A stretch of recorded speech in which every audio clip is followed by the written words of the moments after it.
Bunch of cows. You know what they say. One day, you're just gay. Aki, you streaming? I'm getting naked. I'm taking off all my clothes. I'm taking off all my clothes. I'm getting naked. I'm taking off all my... Woo! Yeah! Woohoo! Woo! Woo! Yeah! Yeah! Woo! Woo! Woo! Dude, I don't even remember last time I get naked. I don't even get naked on DJ night anymore. I'm a fucking perma-clothed bitch. What a mess. Sorry to disappoint. I'm sorry, girls. I can't take my tops off. I'm sorry.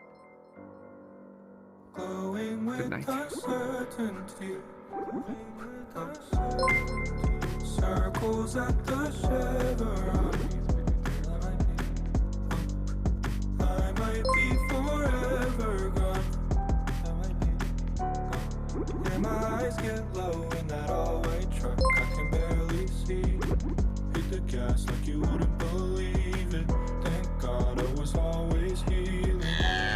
Times so steady, I was thinking about us. Rearranging pieces. Speeding up on that all-black demon. Going west, I don't got no reasons. I was throwing stones at Hercules. Throwing them so perfectly. Circles at the Chevron. I can't be forever young.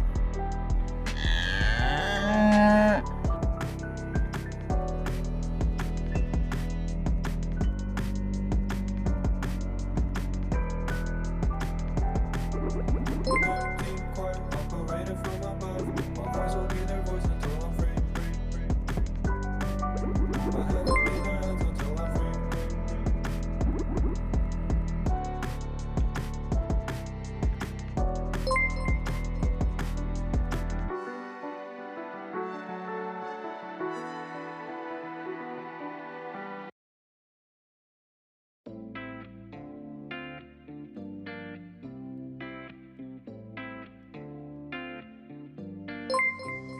I've been feeling freaky deaky. You're on your way to see me. Got the mirror on the ceiling. You're in the mood to please me. I've been feeling freaky deaky. You're on your way to see me. Got the mirror on the ceiling. You're in the mood to please me.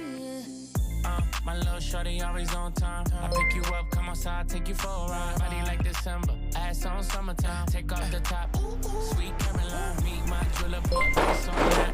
Two diamond chains, Mr.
Not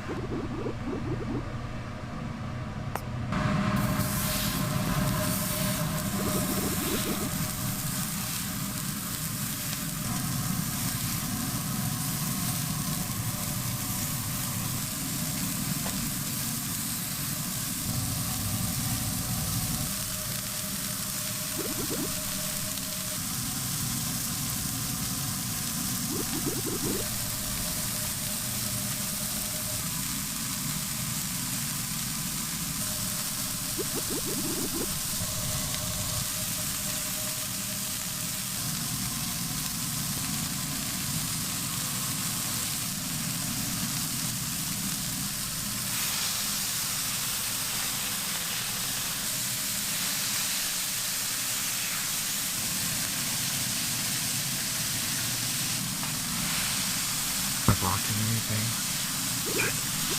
Oh god, good spot saving. Good spot saving.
Fix my beanbag.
이거 이렇게 갖다 대고요.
많이 내려.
Ta Natspasa Od Garaa Ta Malaparaja Das Holaka Ka'a Notahoa Siemens Od Komama Ta Nobolo Zien Od Lucifian Obole Maybe around this.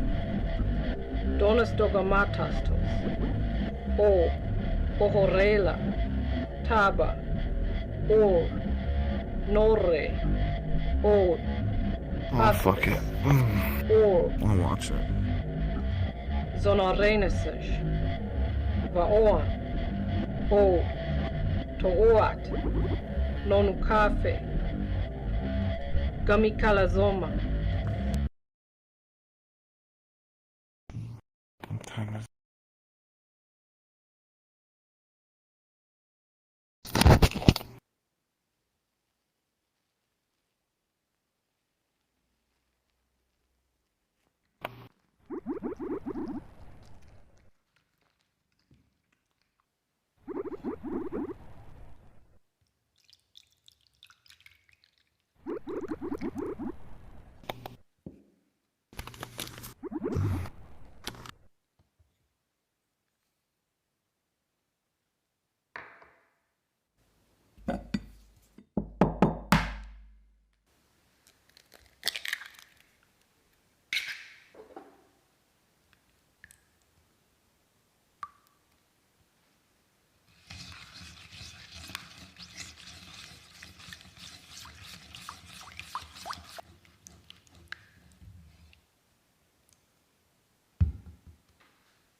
Who did that?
The fuck was that?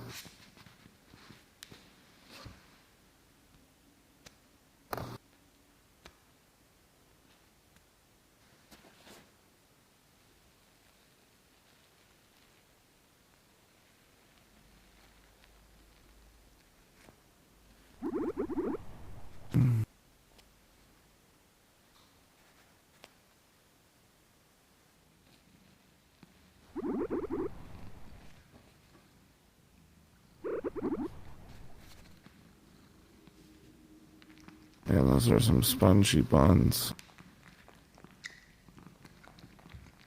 Fucking camels.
Mommy is here to bathe you. Are you ready to have your diaper changed? Mommy Aki wants to treat you right.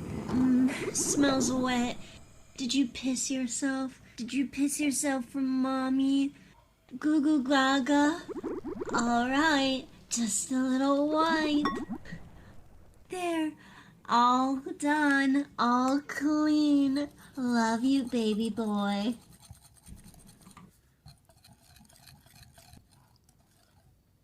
I'm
Minutes. I'm just gonna use the bathroom.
I've been staring at a road, too scared to follow. Even as the sunset descends on me, I stay unmoved to change the view of where it leads.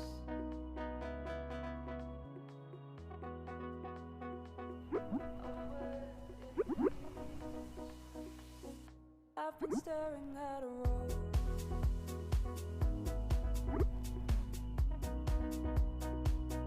I've been staring at a road.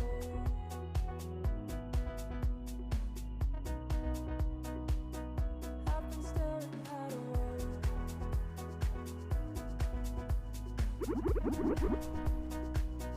I've been staring at a road.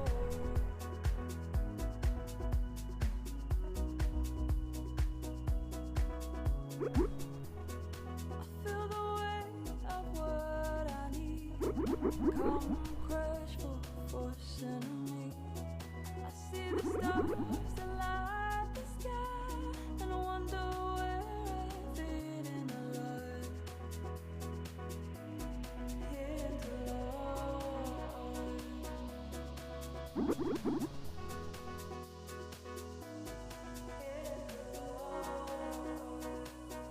I've been staring at a road.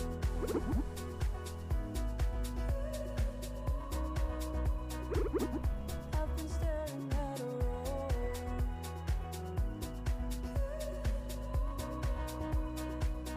I've been staring at a road.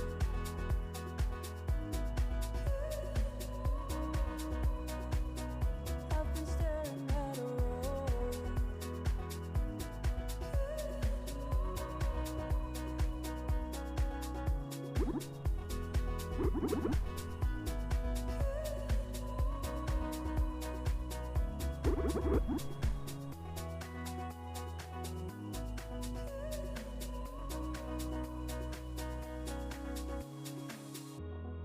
I feel weak behind the night, cries I hear echo inside.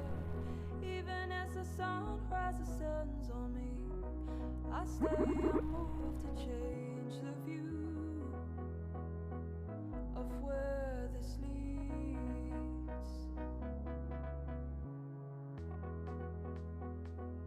Of where this leads. I've been staring at a road. I keep getting closer.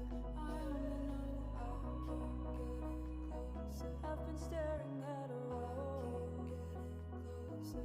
I only know I keep getting closer. I've been staring at a road. Keep getting closer. I only know I keep getting closer. I've been staring at a road. Getting closer. I only know I keep getting closer.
Everybody, pretty much when you travel to Texas, they look up best barbecue, and then if you're in that top 10, they're gonna come to your restaurant.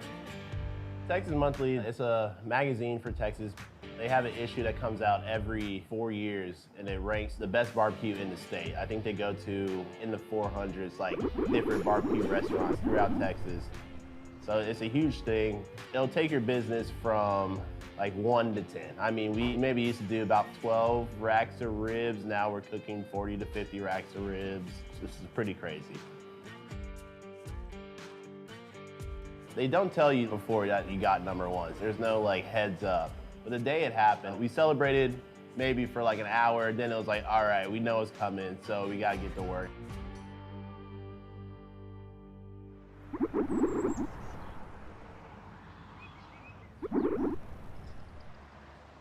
We're only open Friday, Saturday, and Sunday, but it's a long process to get ready for just those 3 days. No, it's all in there. What's up?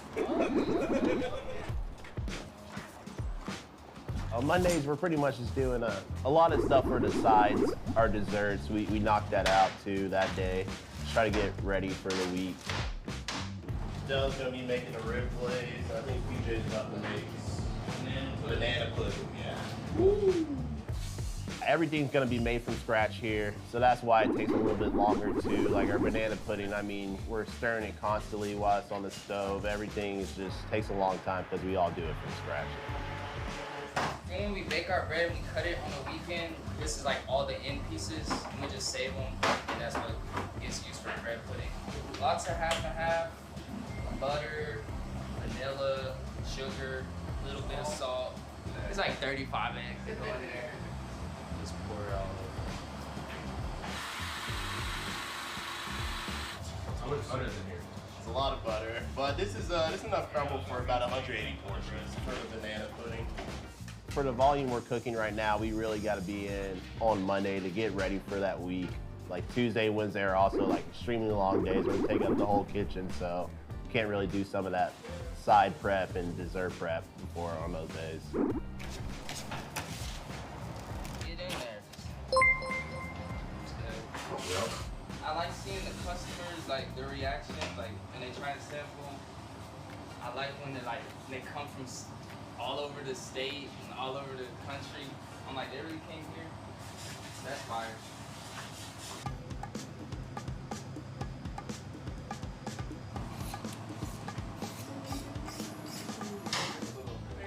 So every week we spend about 8,000 to 10,000 alone on briskets. Brisket is pretty much the most important meat in Texas barbecue. That's why they like to say brisket is king. That's kind of corny, but it really is though. If you have a Texas barbecue restaurant, the brisket has to be the best thing on the menu. Tuesday, Chuck, Johnny, Lane, and Zane will trim all the briskets. That's like an 8 to 9 hour shift right there alone. It's crazy how they do it. Just got one big table and just piles of briskets. Yeah, just trimming it up for 8 hours straight. We're trimming it down to a certain amount of fat that we know that we can render, basically. We make the sausage out of the scrap and tallow out of the fat. How many are you guys going to have to go through today, you think? 120. So one half of the brisket is a completely different muscle than the other half, which is like this top part right here. And you can kind of see it right here too. So it makes cooking it a little tricky. You're basically leaving two different cuts of meat on and trying to cook them evenly the same when one has like not as much fat and the other one has a lot of fat. You want these like nice round edges that are more aerodynamic in the smoker and don't crisp up as much. Same with the front of the brisket, you kind of make this nice and round as well. So what you're saying is a brisket is like a car. Yeah. What we're trying to trim it down to is to look like that. Like there's a nice fat band on top and then the meat's right underneath. They all make it look pretty easy. It's not though. I mean, we're just pretty good at what we do. To get as good as they're doing, I mean, they probably all trim in the thousands of briskets at this point. I'm good also, but I'm just a little bit slower than them. They're all really fast. I can beat Zane though. Zane's not that fast. What would you say is your record time in trimming a brisket? A minute. A minute? Yeah, a minute. Lane, what's your fastest time? 59 seconds. 59 seconds. Zane?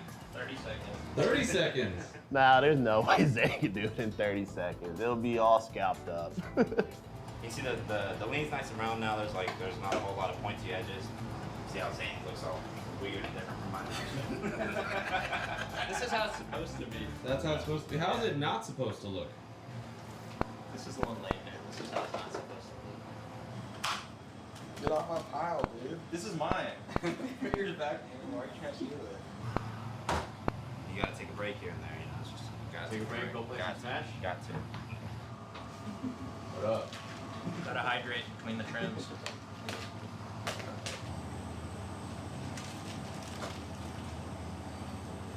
You want a trim brisket? Do I want a trim brisket? Yeah. Hell yeah. Get it in here. Hey, man, sell this brisket for like half of what you usually do. Just keep it flat the entire time. That was great. Thanks. Oh, shit. Cut into meat. Around the margaritas. Another margarita for us. I just got a chicken on the scallops. Perfect. Okay. I like the front of the point. I think it looks good. The mohawks trimmed down nice. Yeah, 3 scallops. Yeah, 3 out of 10. Alright. This is hard. I gotta give it to you guys. It's not easy. Thank you. The way we trim, we'll probably lose about 30% of what's on the brisket. When you put it on the smoker, it shrinks about half. So at that point, yeah, you're down to about a third of original weight. That's how we calculate like what the prices of like our brisket is. So that's why we try to make it as good as possible. We don't want people going home paying that much money for subpar brisket.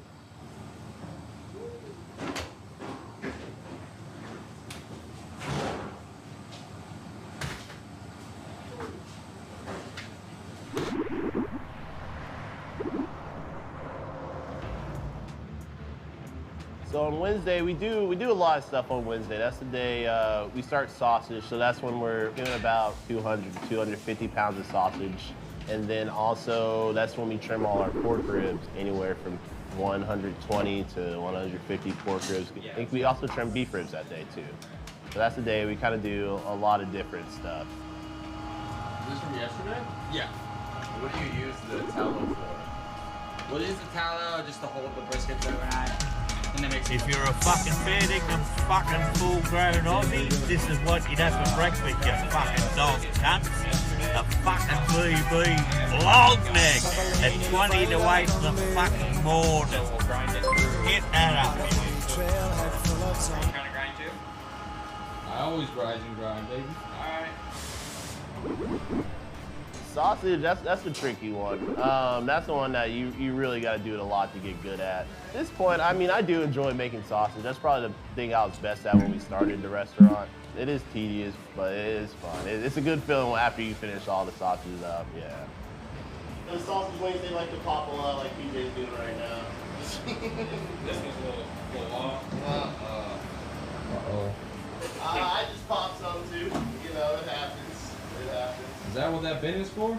Yeah. Hey, open up that bin. It's not too bad. I just got one popped in. This is also the meat for it right here. This is all the stuff they got mixed up. I thought you guys were number 1. No air bubbles into this thing. Never in my life seen Jalen do that. I don't know. I'm making sure they're tight. I hear that the team likes to call you the Glizzy. No one's called me the Glizzy Gobbler before. It's fine though. I mean, I'm not mad about it. It's whatever. How many sausages total you think you guys are making? Is it 480? 480 sausages? That's a lot of glizzies.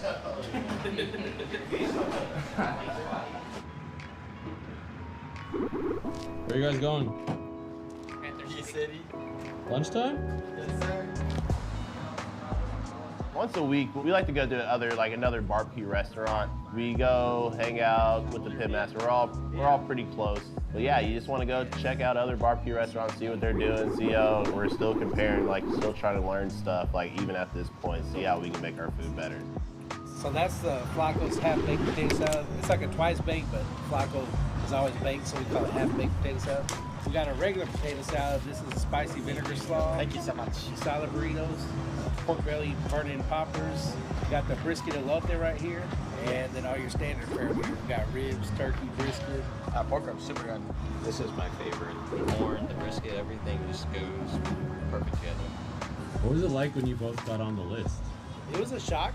You know, you try to put your best foot forward all the time, but I think just making the list, you're still surprised. It's still such an honor that people recognize your food like that. So it was definitely a shock. It was a big shock. So they're probably the best ribs I've had from Panther City. Whatever their glaze is, it's a nice sweet one. And it's not like super fall off the bone, it's got a good bite to it. It's cooked really well too. That's what I was eating come back. We should get jalapeno poppers on the menu. Yeah. Rich is seasoned real well. EJ, what do you think? It's kind of sweet. I like it. It's not fall off the bone. It's got a good bite. They just call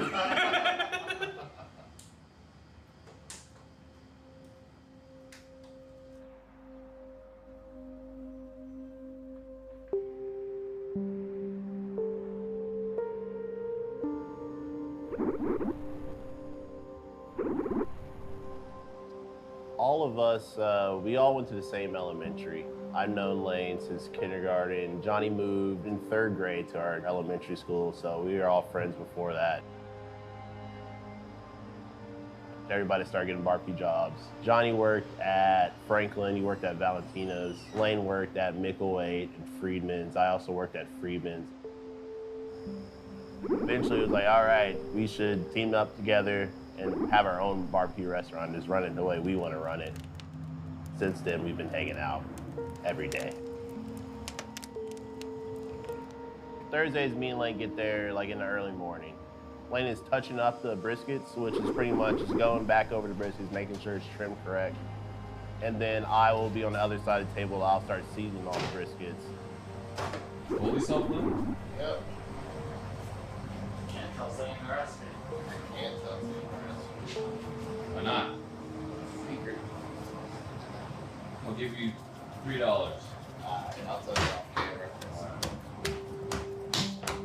Put them over here. Let them sit a little bit so the salt all sinks into the meat too a little bit before we throw them on the smoker.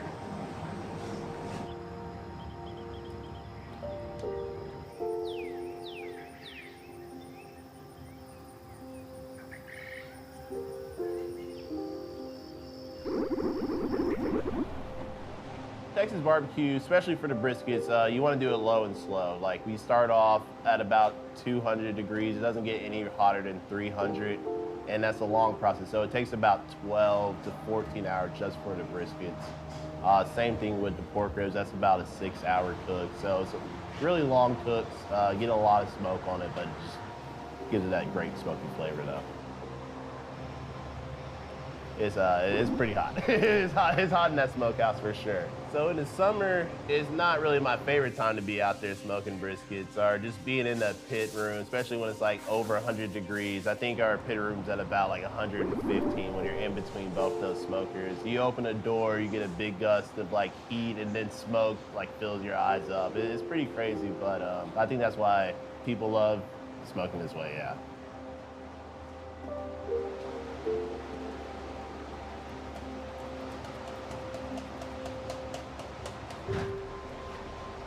I think I like really how long it takes. I really like a long cook. It's just you and the fire just hanging out. It's really relaxing, honestly. Boom. Come on. That's right on the dot. That scales off a little bit. We are shaping the bread loaves right now. We got our bulk dough right there that we made a couple days ago. Usually at barbecue restaurants, bread is like a throwaway item. You always see it in the trash. Like, it's just a waste of money pretty much. So we wanted to make it so good that people like didn't do that. We do about 50 loaves a day. People always come up and ask if they can buy the bread. We're like, no, we give our bread out for free. BJ, do you like dealing with bread? Depends what type of bread we're talking about. What kind of bread do you like? The blue one. Blue green ones? Yeah. You ain't never taught me that move. I did. I taught everybody that move, and nobody did it. What is that? The monitor For what? for the Smash we're about to play. Smash? Yeah. Ooh. Yeah. You got it at a pawn shop? Yeah, I just went and bought it. If I beat you, I get a chop you sandwich? Yeah. Oh yeah. If you beat me, I'll make you guys cookies. Oh, that's a great deal. That's a great deal. After all the meets go on, we like to just hang out, we goof around. We brought a Switch up here. We were playing Smash Bros all day pretty much. Johnny's the best, he does play the most too. He kind of no-lifed it for a little bit. Yeah, I'd say Lane's probably second. I'm last, I'm terrible. I might get better, I don't know. Why are you standing up? No, there's no I'm standing up, dude. I'm gonna pop off. There's no standing, man. Nah, He's cheating from taking a line. Oh, let's go! What's up? All you gotta do is take him off. Johnny, don't make me the only one that got No!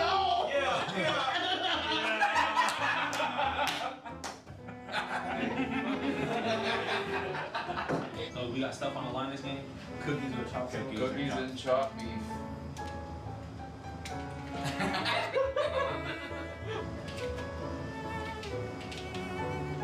Oh yeah, hit him.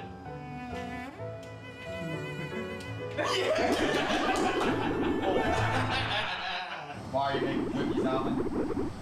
You know, Johnny pulled some real cheeky moves. I wouldn't say it's the most sportsmanlike thing I've ever seen, but I think I can beat him though. There we I go. can beat him. I was maybe I was sandbagging a little bit because I love making cookies.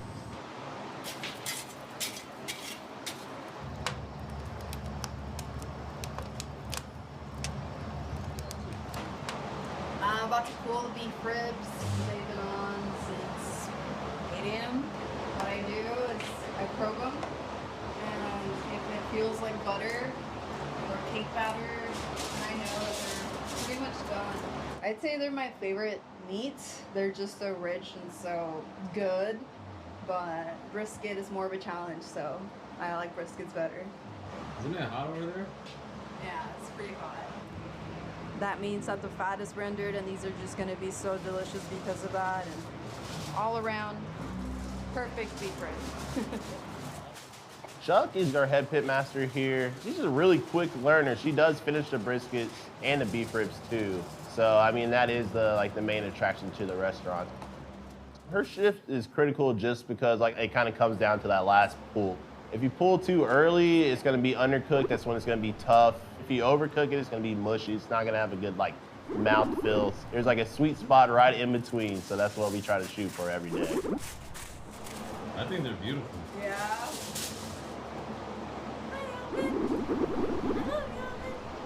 I didn't know they could talk. Who said that? My job is basically controlling fire, so I love that. I mean, it's only getting higher. Right now it's at 133, and it keeps on going up and get to 160, just this area right here. Chuck, I'm sweating. It's a nice job.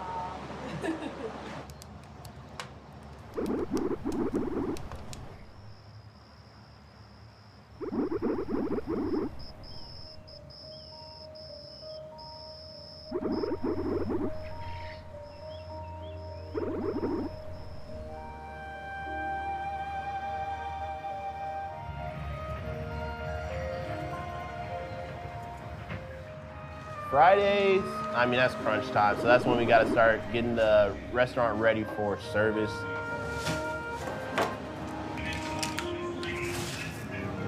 Everybody's pretty much everywhere in the restaurant. So he'll start portioning banana puddings in the actual dining room. We'll have stuff on the cutting board that's not in the kitchen too. So it's a little hectic, but now we got it down pretty much to a science where everybody knows what they gotta do. There's a lot of stuff, but we knock it out pretty quickly. Have you tried one of the puddings already? No, I haven't tried any of the puddings. You want one? I want one? Yeah. Oh yeah, I do. You can have this one. Oh, this one? Yeah. Oh, thanks, man.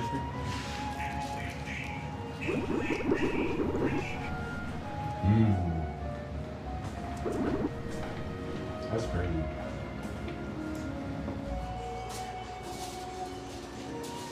I'm wrapping some turkeys up right now with a little bit of butter in there. A little bit? We're going a little bit lighter on the butter. We used to do a lot more. What happened? Butter's pretty expensive. We didn't need all that butter. Yeah, these are pretty much done. Just wrapping up for the last bit of it. Most of the time you get like smoked turkey, it's gonna be dry. We do not do that here. It's gonna be really juicy. It's probably another 15, 20.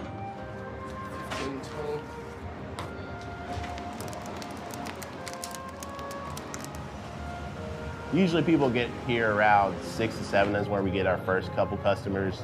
And it's always nice to see like, you're like, all right, so we're gonna have some customers today. Like right when we pull in, it's like, all right, I think it's gonna be a good one. How long have you guys been waiting for? We got here about 5 after 7. I definitely ate light yesterday. Would have liked to have slept a little bit better. I didn't want to be so far back that we might miss out on something, you know, that gets sold out. And, mission accomplished. How did you guys hear about this place? Texas Monthly. What's going on, guys? You would have only had to get here 45 minutes earlier to be first in line. We actually were before you. We just left to get coffee.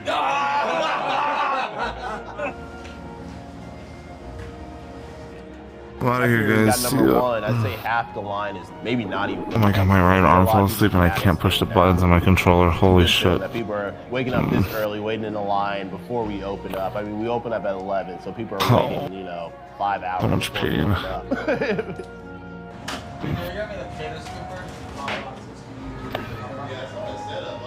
Oh.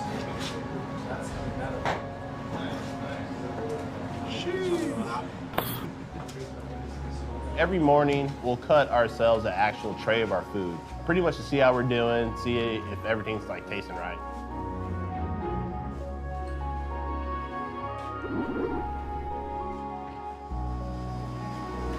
Making a tray for you to eat. It's all for you. Yeah, eat it all. Oh my god. What do you think, Blaine? I've only had brisket so far, and that's it. Made my day. Everything's spot on? Everything's tasting good. I think it's gonna be a good day. I'm gonna be here playing 5.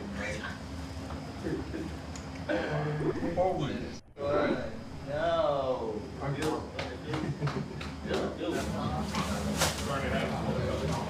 Johnny, what do you think? Is that good? I think it's amazing. Yeah, you think we can give it to the customer? Oh yeah. Oh yeah.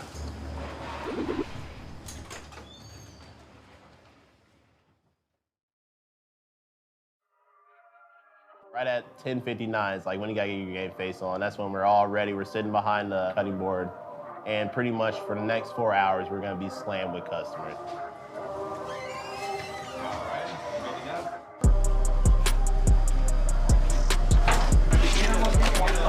First time coming out?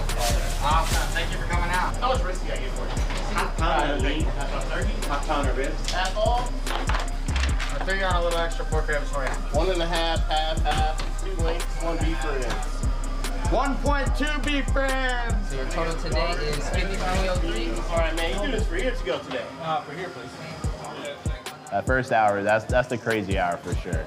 We try to move as fast as possible because, I mean, it's 100 degrees out there, so you really got to be quick at this. When I'm super tired, I got like 3 hours of sleep. That line will literally get me going. Like, I can get through the day, like, especially when it's super busy. That's why I love it.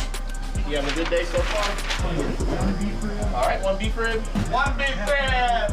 Half pound pork rib. I'm going to throw the sausages on the house, that way y'all can try it. 1.6 beef rib. 30 sides. Cheese grits or coleslaw? You said here to go? Pound, half. 3 smalls. Can you just sign the screen for me? In an hour, we go through, probably about 20 briskets, like 18 racks of ribs, maybe like 5 or 6 turkeys. We're in a good flow too, where, I mean, it looks easy, but it's because we've done it so many times. We'll do little samples. We call them samples. They're burning. It's great. It's like the best part of the brisket, but we give those out for free pretty much to everybody in line. Take 1 pass of that for me. So that's kind of like a thanks for waiting in the line, and then also this is what you're about to eat. 3 pounds turkey, 3 brisket, 3 turkey. Any sausage links today? 1 sausage. All Nice. Any sides? Yeah. For the first 2 hours, like, you know, it's a breeze. Like, I don't feel it. And then it's when that third hour is when it kicks in. That's when it kicks in. And I'm like, okay, it's a little tiring. You got tallow going everywhere, you're slicing away. Especially like at that final hour is where I'm pretty dead. But I mean, it's all worth it to see the customers happy. So. All right, you're all set, man. Thanks for coming out.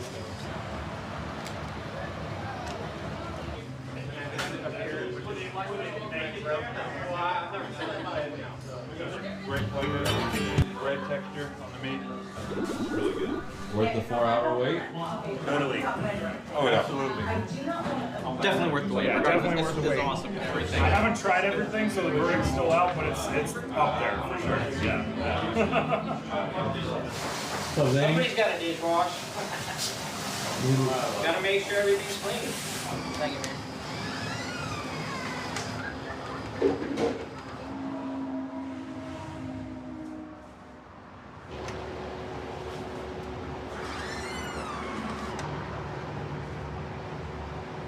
Yeah, we're all sold out. Sorry? Yes, ma'am. Yeah, we should have been here earlier. Yeah, sorry about that. Wow. We'll be open tomorrow and Sunday. What time do you open? 11. Okay. All right.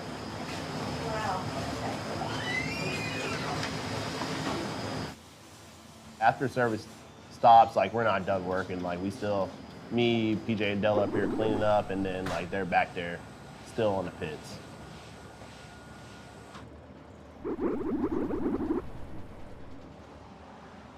What I like so much is just seeing everybody, like, super happy that we cooked something really good. It's great to hear people come back after eating and be like, this is the best barbecue I've ever had. I mean, that's probably the most satisfying part of it. I mean, that makes it worth it pretty much.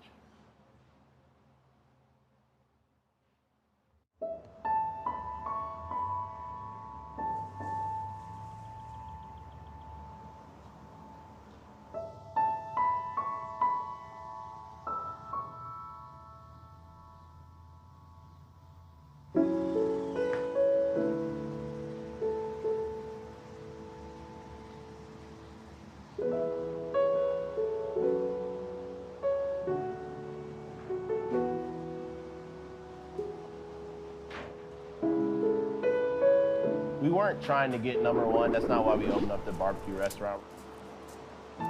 We were pretty much just trying to cook the best barbecue we could. It was a really good feeling, though, to see that we got rewarded, like our hard work paid off. What's for you after Goldie's? Are you going to keep working here, or what's the plan? I mean, they would want me to stay here, but there's a saying that if you have a barbecue restaurant and you have a really good cook, you're either going to have to offer them ownership or they're going to open their own barbecue restaurant because that's just how it is. And for me, I'm going to open my own barbecue restaurant.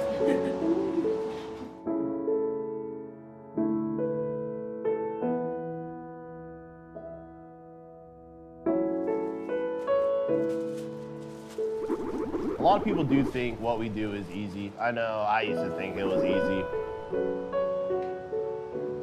But, I mean, we're going to have this title for the next 4 years. We've got to keep this up.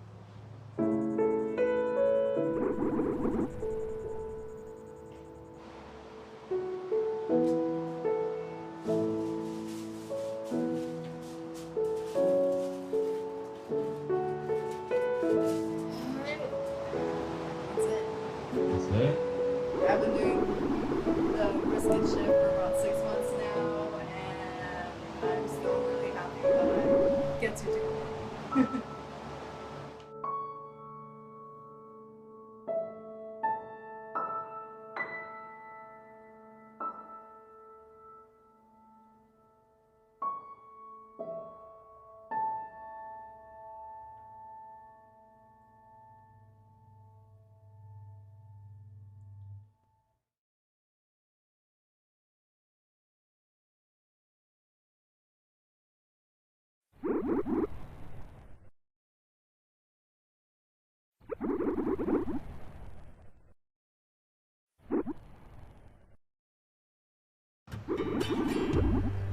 Everybody, pretty much when you travel to Texas, they look up best barbecue, and then if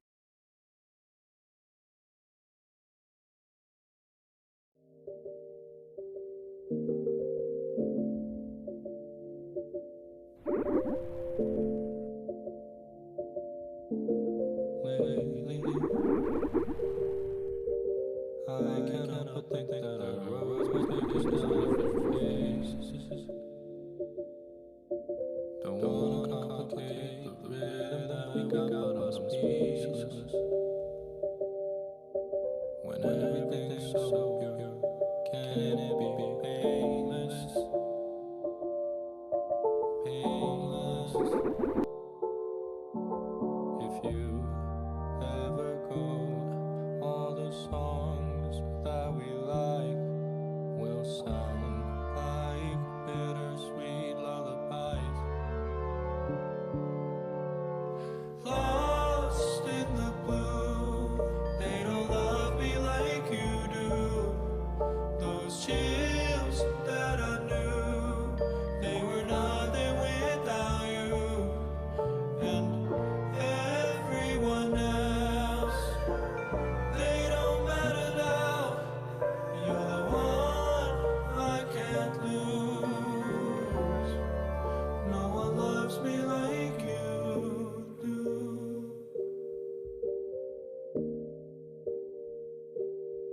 Since I met you, all the gloomy days just seem to shine a little more brightly. Consider what we've got, 'cause I can never take you for granted. Is there another us on this whole planet? Planet. If you ever go, all the songs that we like will sound like bittersweet lullabies. Lost in the blue, they don't love me like you do. Those chills that I knew, they were nothing without you. And everyone else, they don't matter now. You're the one I can't lose. No one loves me like you do. No one loves me like you do.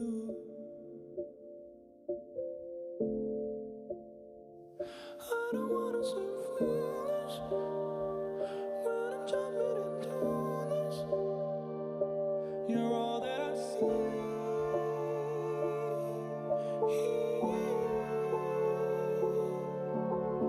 Lost in the blue, they don't love me like you do.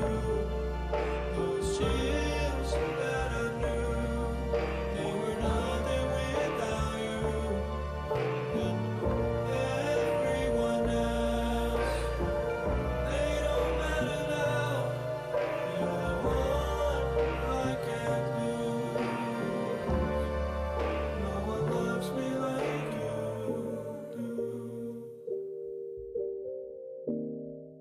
No one loves me like you do.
Oh, smells wet. Aw, did you piss yourself? Did you piss yourself for mommy? I did. Goo goo gaga. Aw.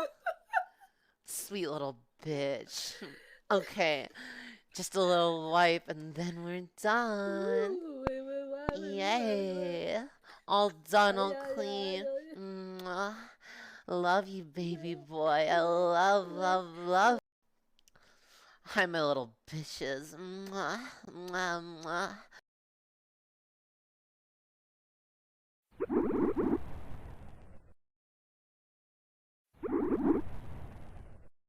Rar, nuzzle you. How are you? Pounces on you. You're so warm. Face notices you have both. Someone's happy. Nuzzles your necky lecky. Rubbies your bulgy woggy. You're so big. Rubbies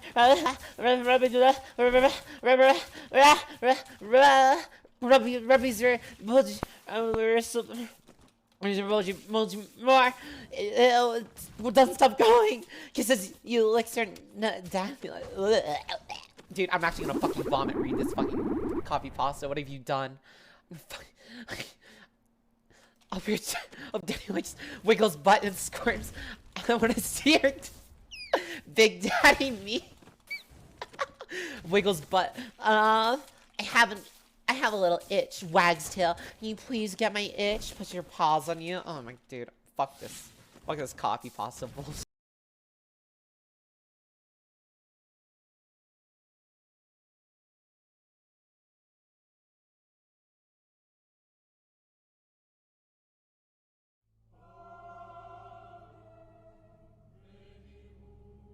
Giga, we have 2,769.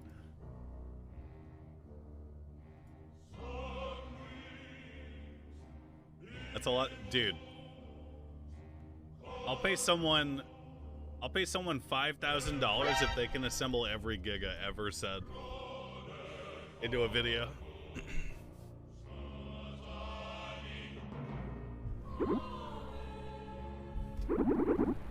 The Giga Super.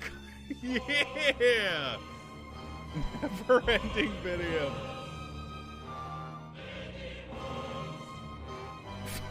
$5,000 for 5,000 hours of work.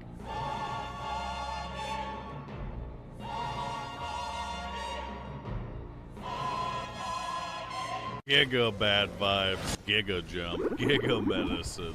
Giga pooped. Giga poop. Giga mad. Giga cringe. Please stop saying giga cringe. Giga cringe. Gigabytes on giga damage, giga 7, giga real, giga cringe, giga damage, giga spam, giga stone, giga damage, giga chat, giga annoying. Say giga. Wait, is there a giga counter? Why giga? Giga cool, giga cringe, giga not funny, giga now, giga hard pass.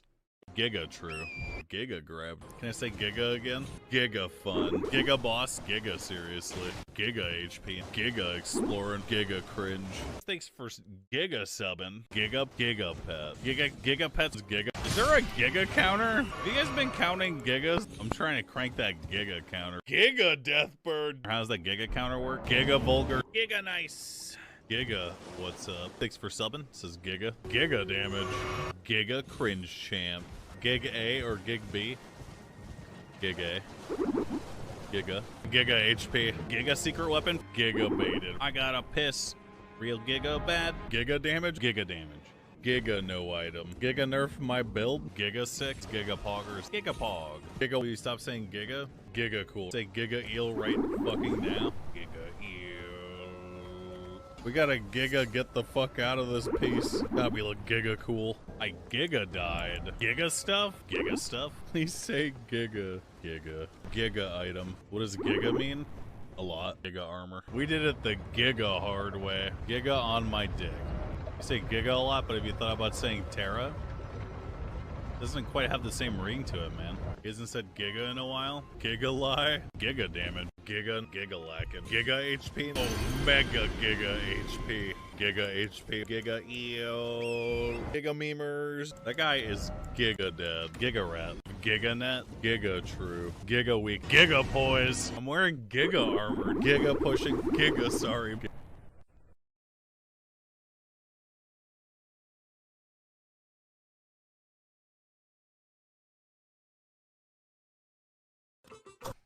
Stop at 5,000! What the fuck?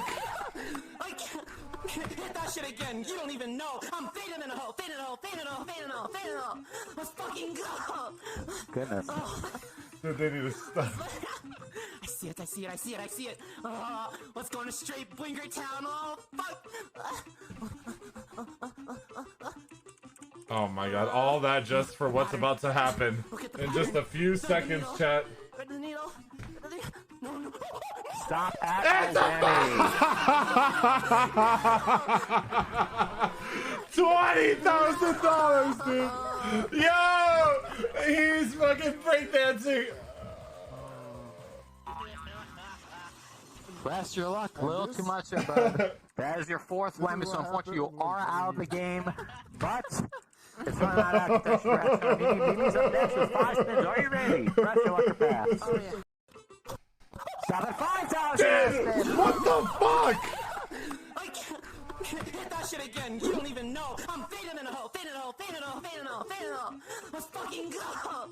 Goodness. Dude, they need to stop. I see it, I see it, I see it, I see it. Let's go into straight blinker town. Oh, fuck. Oh my god, all that just for what's about to happen in just a few seconds, chat. Where's the needle? No. Stop at $20,000.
I think I could. Okay, do you think if someone came in here right now and I try to make them convince, I'm gonna try to look serious like I'm not. I'm gonna put on my webcam.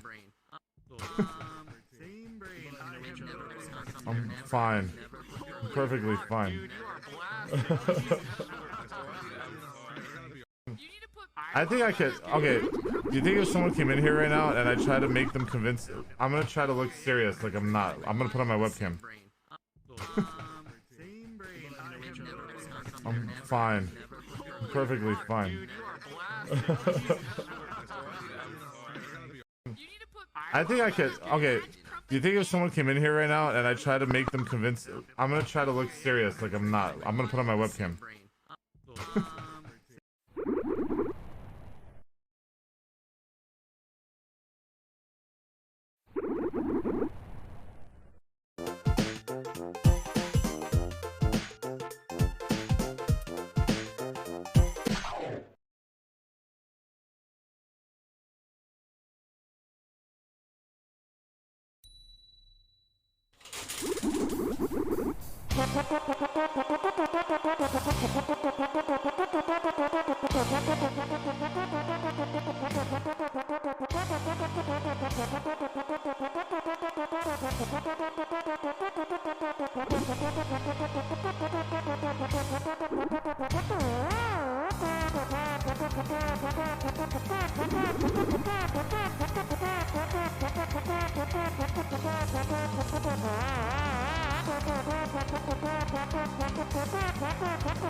Hello, and welcome to Introduction to C Programming. My name is Win, and this channel is dedicated to teaching you the essential skills needed to become a highly paid IT professional.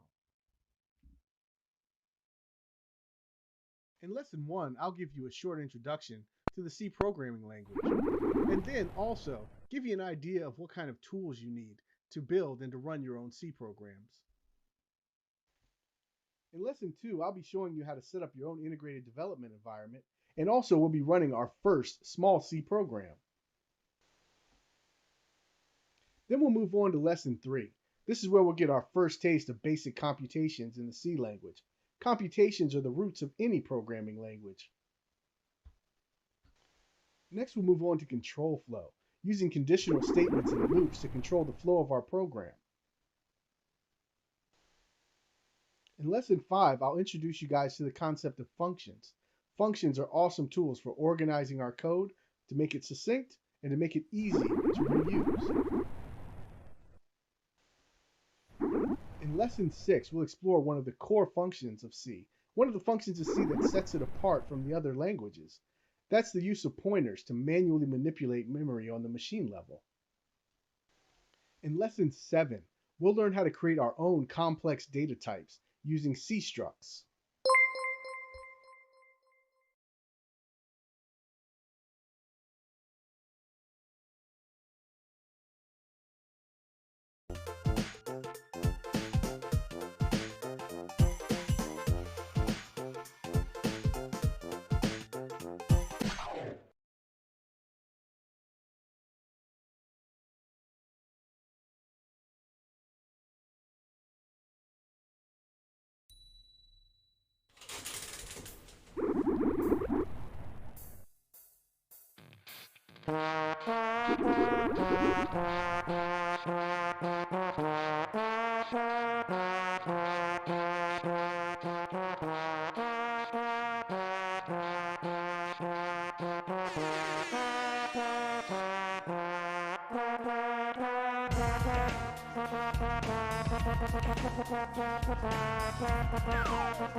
So before we get started, we need to make sure that we have our local secure shell installation set up correctly. So I have here Windows PowerShell, and notice it opens up in my home directory. So I can go into a folder called SSH. If this doesn't exist, then you need to create this folder.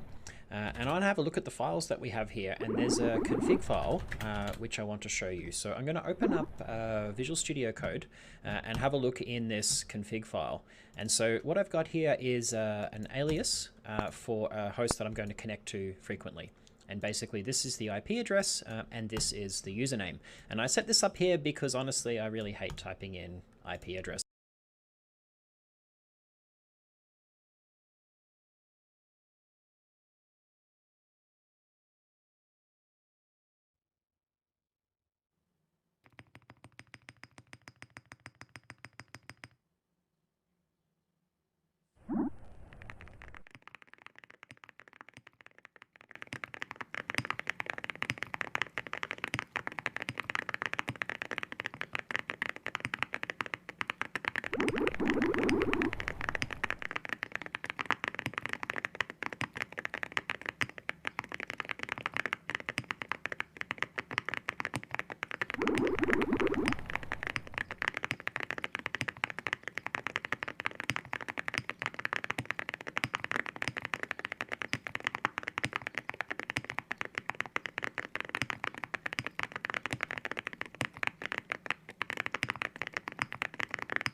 Let the bodies hit the floor.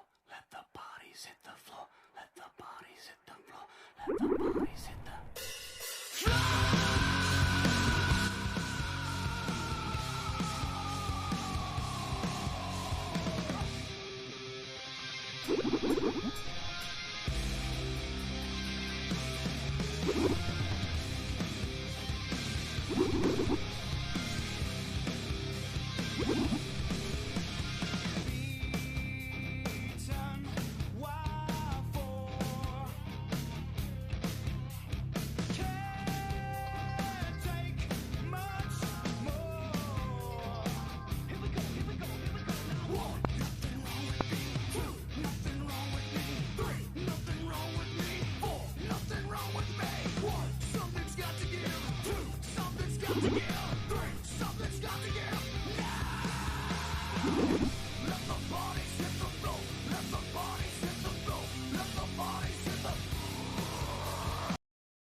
Now, tell us what you have here. It's a gun. It's a family heirloom, you know, been in my family for years. My great-grandfather, he picked it up when he was traveling in Russia. And, you know, it looks fancy as hell, so I brought it down. Yes, it is quite fancy. Now, have you ever noticed this engraving here? It's in Russian. It spells out the name of the owner of the pistol, who happens to be none other than Anton Chekhov. You know who that is? Does he play hockey? No. He happens to be one of the giants of Russian literature. This is Chekhov's gun. I'll be damned, Chekhov's gun. The hammer here is in perfect condition. Oh, wow. This is loaded. What a treat. Most likely by Anton Chekhov himself. I'm sorry, are you still filming? Yes, we are. Sorry. It's okay, Stephen. Now, as I was saying, this is a beautiful piece of machinery. 19th century Russian craftsmanship. I'm not sure Chekhov's gun has ever been fired before. Oh, smell that. Not a trace of sulfur. Oh, don't be shy. Put your nose to it. Ella, all right, leave that snare drum alone, okay? That belonged to Pete Best, and they're appraising that. Get over here. See what Daddy has. Come on. Anyway, I'm sorry. Now, this is in excellent condition. Chekhov's gun could be fired today just as well as it could have in 1878 by Anton Chekhov. Oh, all right, okay. Give the loaded gun back to Daddy. That's still good. Here you go. Quite all right. Now, my only issue with the condition of the pistol is a slight defect with the trigger. It's far too sensitive. Do you feel it?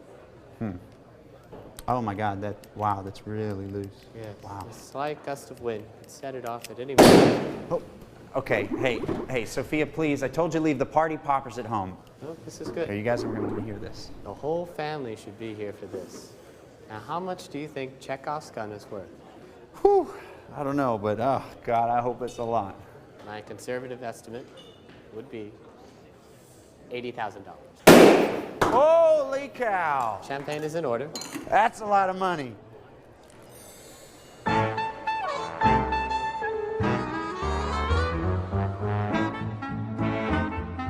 Hi, we're Both. Thanks for watching our video. And thanks to Funny or Die for featuring it. For more videos, click here to subscribe. Click.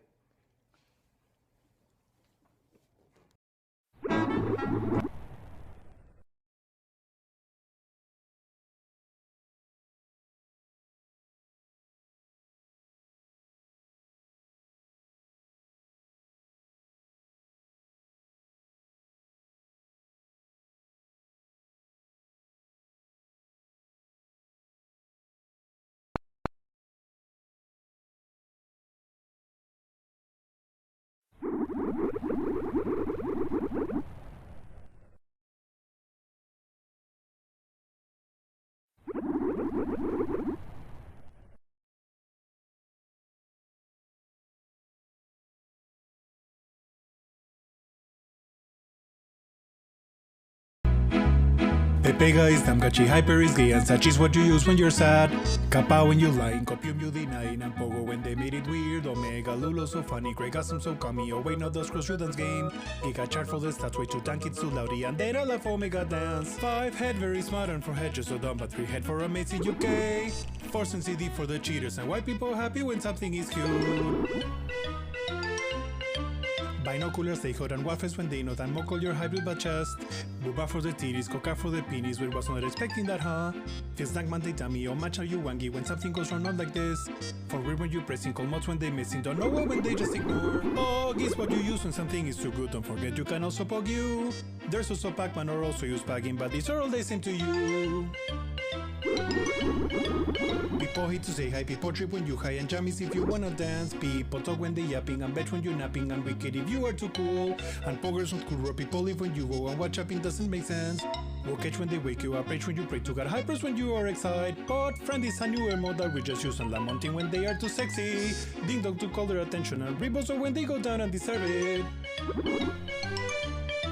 Lil W, kick W, Luli, and Lil W are more options for you to laugh. Jet baited, they fell for it, more check, they can't find if it's from an emotional. They laugh when they just don't know Drake, club for it, or clueless if they have no clue. No others you agree with, no pairs disagree with, and did they sing you angel thumb? Boss champions for waiting, feels good, man, louder, Monka, Semonka, W scared. Kekona for America, yeah, for weeps.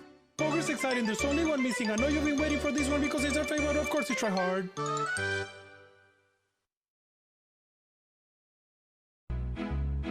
Pega is damgachi, hyper is gay, and such.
Day in the life of a true Brexit geezer.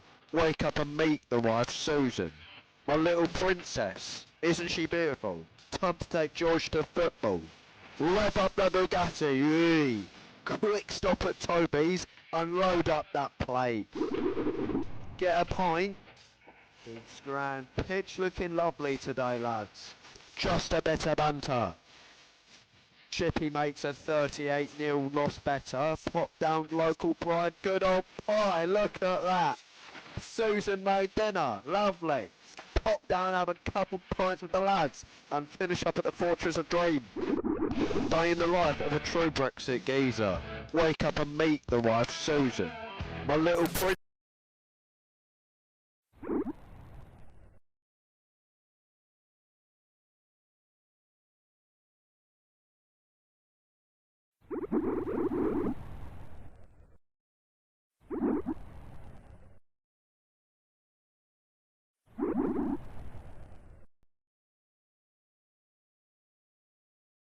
Day in the life of a true Brexit geezer. Wake up and meet the wife, Susan. My little princess. Isn't she beautiful? Time to take George to football. Rev up the Bugatti. Yee. Quick stop at Toby's and load up that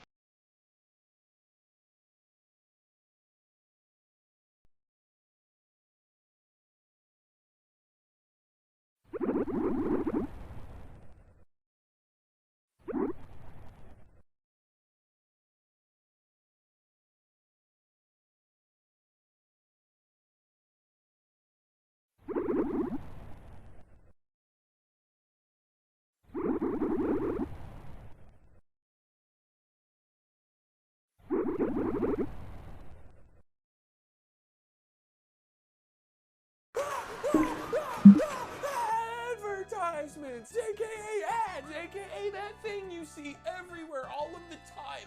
No matter where you go and no matter what you do, ads can and will find you, Brian. That is a certainty in life, along with death and taxes and that thing when the waiter says enjoy your food and you say I love you too, senpai. In video games, the beautiful, magical world of escapism and wonder that is video game, sadly it no exception. Video games have been tainted with the foul odor and slimy snail trail of product placement and advertising for many a fortnight.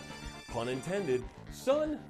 Unfriended. But is all advertising in video games bad? Are some ads for good and not just greed? How did we get here? And where the hell are we going, Brian? Dude, you're driving, just hand me your phone. Multitasking is not one of your starting attributes, Brian. The year is 1978 AD. Advertising. Scott Adams releases Adventureland, a text-based game with no graphics, and even worse, no kill streaks. And yet, Adventureland holds one of the earliest examples of in-game advertising, an ad for Scott's next, upcoming, even sexier game, Pirate Adventure. Ooh, shiver me timbers. Look out, Sea of Thieves.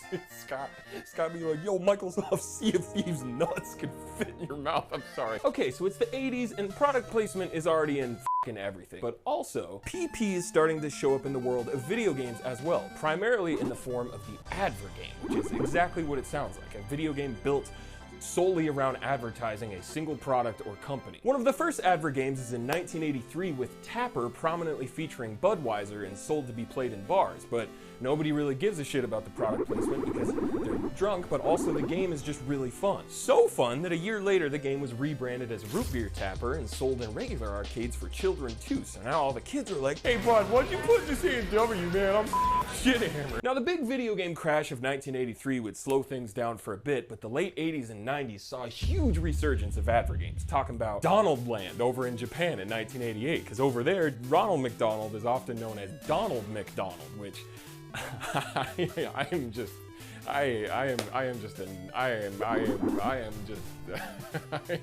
enamored by that. Capcom publishes Noid in 1990, who, while not as immediately recognizable as our beloved Don Bon Jovi over here, Noid was once the iconic mascot of none other than Domino's Pizza. Fun fact about Yo Noid is that it's actually just a reskin of this Japanese game that I will let my anime fans help me pronounce, that's about a ninja boy who rescues children who have been kidnapped. Now, I don't know about y'all, but when I get kidnapped, first thing I do is order Domino's Pizza. Cool Spot drops in 1993, and honestly, for a game where its entire lore and existence is solely based on the red spot on the 7-Up logo, whoa.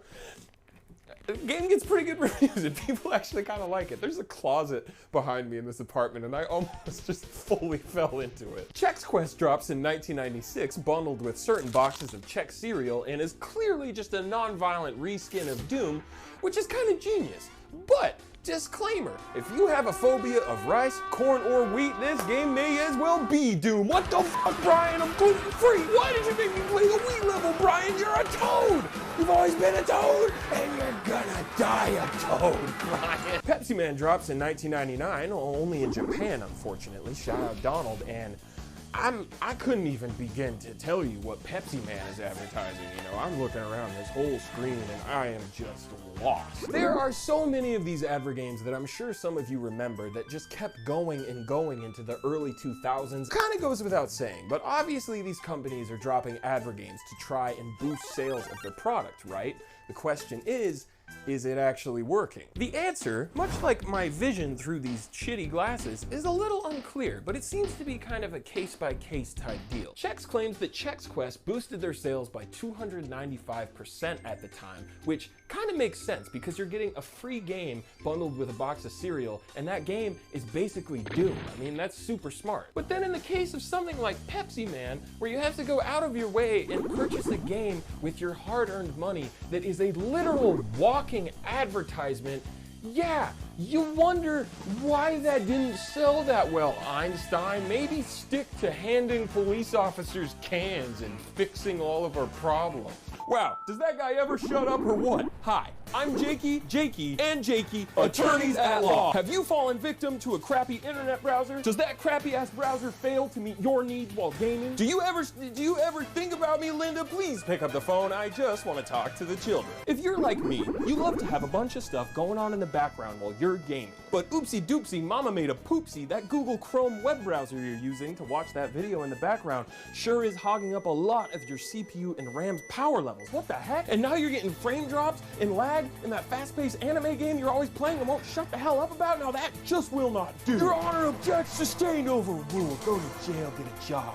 Off. Enter Opera GX, a browser with the ability to limit the amount of CPU and RAM usage that you're willing to let your browser hog up while gaming so it doesn't slow you down. A browser with the ability to limit network bandwidth usage as well to help eliminate performance issues in online games. All useful tools placed within the GX control panel near the top left of the browser. With Opera GX, you are entitled to all sorts of wonderful customization, including, but not limited to, deliciously tasteful themes and fully customizable color combinations, along with the option for light, dark, and auto modes. But let's be real, just put it in dark mode. Everyone knows dark mode is the best. All options located within the easy setup button in the top right corner. Speaking of corners, the GX corner in the top left is your one-stop shop for all things video games. Oh, you want to keep track of upcoming game releases? Oh, you want to stay up to date on current gaming news? Oh, you want to see all the best current gaming deals? Oh, you want an updated and curated list of available free games to download for free, aka what us lawyers call a good deal, buy, sell. If you download Opera GX using my special link down below, your GX corner will also have the exclusive feature of showing my recent 12 uploads, so you'll always be up to date when I upload a new video. Like every 10 months or so. If you think Jakey, attorneys at law, can help remedy your web browser problems today, use my link below to download Opera GX. Thanks to Opera GX for sponsoring this video, and I guess now we'll get back to whatever the hell Dr. Dumbass is talking about this time. The history of video games, history of Bakugans. I ought to sue his ass, throw him in the slam house. But what if your PP isn't just in a blatant advergame? What if you sneak your PP into like an actual legit fully priced real video game? Well, that started happening, like a lot in the 90s and 2000s. Sports games are a huge one, with games like Madden, FIFA, 1080, and Tony Hawk all having relevant product placement to each kind of sport. Same with racing games like Need for Speed or Gran Turismo showcasing real car brands and real car parts. Same with Croc 2 advertising fucking little guys. I should have just said Crocs. It would have been way better if I just said Crocs. Damn it, Brian. Stick to the script! So far, all of my non-advergame examples have been pretty tame, and there's actually a solid argument that product placement could actually add to the immersion of that type of game. But then it starts to get a little trickier. Crazy Taxi drops in 1999 and is one of the first blatant examples of product placement in a non-advergame, non-sports, non-racing game, but the immersion argument is still potentially there. Yeah, brands like Pizza Hut and KFC pop up in this game a lot, but also, if you were a taxi driver, you would probably see brands like KFC and Pizza Hut. Like, as a passenger, it's kind of hilarious to imagine getting into a cab just to go to a Pizza Hut by yourself, like just get the pizza delivered, but you get the point. Crazy Taxi marks a point in time, I think, where the immersion argument behind product placement in video games really only does get trickier and trickier. I'm just gonna run through some examples real quick, and you let me know what you think down in the comments, gamers. Make sure to ring that bell and be notified once a year. In Sonic Adventure 2, Sonic's shoes are officially soap branded shoes. You know, like the shoes that you put on, you can like slide down rails and get all soapy and shit. Alright, go off, that's kind of hard. F***ing Shadow got the foams on. In Enter the Matrix, apparently the only beverage that exists in this universe is Powerade. Maybe because it comes in green and can just kind of fit the whole Matrixy vibe. I guess. Splinter Cell Chaos Theory, a game all about remaining undetected and slinking around in the shadows. Ooh, you know what would really help you to remain undetected is if you just f***ing reeked of Axe body spray and Airwaves gum and your Nokia phone was like That last game is notable because it was one of the first to utilize dynamic advertising, meaning that it uses the internet to change what ads you see in-game depending on your time of day and region. Ubisoft was one of the first to do this type of chicanery, but definitely not the last. Thanks, Ubisoft, I love you. Please don't hurt my family, please. It was Brian. Brian did it. And surprise, surprise, guess what other companies started doing this in the 2000s as well? EA? No, not our EA. Couldn't be precious EA. Madden, Need for Speed, even the skate games got in on it with different dynamic ads appearing on like billboards and buses and shit. But my favorite example by far is in Burnout Paradise, where in 2008 they ran political ads for Obama. Hey kids, when you're not too busy T-boning your fellow Americans at 200 miles per hour, vote for me, dude. I'll put f***ing beer in the vending machine. Now going back to that whole but does it add to the immersion debate, that conversation really only does get trickier and trickier as gaming grows bigger and bigger. Obviously when it's an adver game that has like the f***ing king himself on the front of the box, that's one thing. Like, you know what you're getting into if you buy that. But when the king shows up in your $60 game that you just purchased with your hard-earned paycheck, that hits a little bit different. I'm not saying it's always necessarily bad, like it could be funny or whatever, but it is different. Like when I skip school to drop $60 on Uncharted 3 and I boot up the multiplayer just to be assaulted by the smell of Subway bread reeking up my home, you know exactly what I'm talking about. That Subway bread has a very specific fucking tang to it, like its pH balance is all fucked up. Alan Wake is a better example for us to discuss as far as the immersion shit goes, okay? It's a single player, offline, Remedy-made game, okay? I love Remedy. Max Payne is like my favorite game ever. Now, in theory, having brands like Energizer and Verizon show up in your realistically portrayed world is potentially fine, especially when a main mechanic of the game is using batteries for your flashlight. But when these very specific ads repeat themselves over and over, and you get a f***ing achievement for sitting down and watching an entire ad on a fake TV in a fake universe, Alan, wake the f*** up. We're going back to GameStop, we're returning this game, and we're buying Yahtzee. I don't give a shit anymore. We're getting Yahtzee for the 360. I think an argument for immersive PP with more solid ground is the Yakuza series. Now, I've never played these games, but based on what I've watched and read, they seem to incorporate a wide variety of Japanese brands in a much more subtle and potentially world-building way. And I'm not trying to get preachy and say you should feel one way or the other about this. I'm just saying, I think if you're gonna argue for immersion, there's more of a substantial argument to be made with this game series. Versus Kojima just straight up putting brands like Doritos and Mountain Dew and Axe body spray into the Japanese version of Peace Walker. With his reasoning being to keep things fresh and to surprise players. Like, okay dude, how about you focus on surprising us with another two-dimensional character with giant boobs that breathe through her skin and not a fucking ad for Ride with Norman Reedus Sundays in a game where I'm supposed to be taking Mr. Reedus seriously as Sam Porter Bridges. Get it? His last name is Bridges because he's gonna bridge together the fucking US. I don't mean to just roast Kojima, okay? I own every game. I have art books. I have a huge crush on Sniper Wolf, not that one, the one with the polygonal setup. But come on, if you even think about going in the comments and arguing that the inclusion of Monster Energy or Ride with Norman Reedus Sundays adds to the immersion of this universe, or is a fourth wall breaking move from an auteur you just don't understand, Alan, wake the fuck up. The Patriots are behind all of this. The lale. But you want to know what really changed advertising in video games? Mobile games. That shit done went and changed the entire fucking galaxy. Because if you release a free-to-play game and you run ads on it and that game does even a little bit well, you could potentially make a lot of money. The Flappy Bird guy claimed he was making up to $50K a day when that game was blowing up, and then he hated his life from all the mean messages and attention he got, which is really sad. And a lot of the time, the ads in these free mobile games are just for other mobile games that 90% of the time don't even fucking exist, or are just like really weird or like really sexual. Like an off-brand ass Costco render of SpongeBob like on an island with like Peter Griffin, and there's some shitty text-to-speech that's like, Grandma got away with it again. No one can get past level 5 without coming. that's a different type of game. We all know what type of game I'm talking about. Make sure to choose your color of cum. And then surprise, surprise, the free-to-play model makes its way over to console successfuls with games like Fortnite, constantly having different promotions or events like the trailer premiere for Tenet or an Ariana Grande concert. And a lot of that stuff is actually pretty cool and like well integrated, and because the game is free, nobody really cares that much. Like, credit where it's due to Fortnite, everybody kind of wins. Well, except the children who are preyed upon with their marketing to spend money on their mommy's credit card, but, you know, Spider-Man. But here's the kicker. First of all, I'm gonna take this off because it's really hot and it's like impossible to see anything through these. So I'm just gonna go soccer mom style for the rest of the video. You know your favorite companies, you know your best friends, well, they started incorporating those same business practices in the free-to-play model of in-game microtransactions and advertising in not so free video games, aka $60 fully priced video games. Like at one point, NBA 2K and UFC 4 had straight up mid-roll ads that played during downtime or even interrupted gameplay.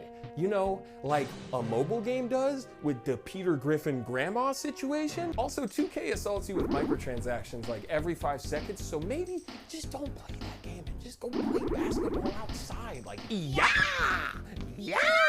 And unlike the subtle plug that Scott Adams did back in 1978, modern games love to remind you that their hot, sexy new game is out too, and you should really go out and buy that one. But when that adds even one step or loading screen between me and getting to play the game that I actually want to play, my patience runs out faster than Brian on track and field day. And let me tell you, that kid is dumb as hell, but he is quick. Earlier this year, Sony and Microsoft both announced that they're streamlining the process of integrating ads into free-to-play games on their respective marketplaces, similar to how ads are integrated into games on your iPhone through the App Store. Now, in an absolute best-case scenario of how these ads get implemented, hardworking game devs getting more money for the blood, sweat, and fears they dump into their indie game or whatever, while ads are subtly placed on billboards or benches or used in like a immersive world-building way like the Yakuza series, that's fine, in theory.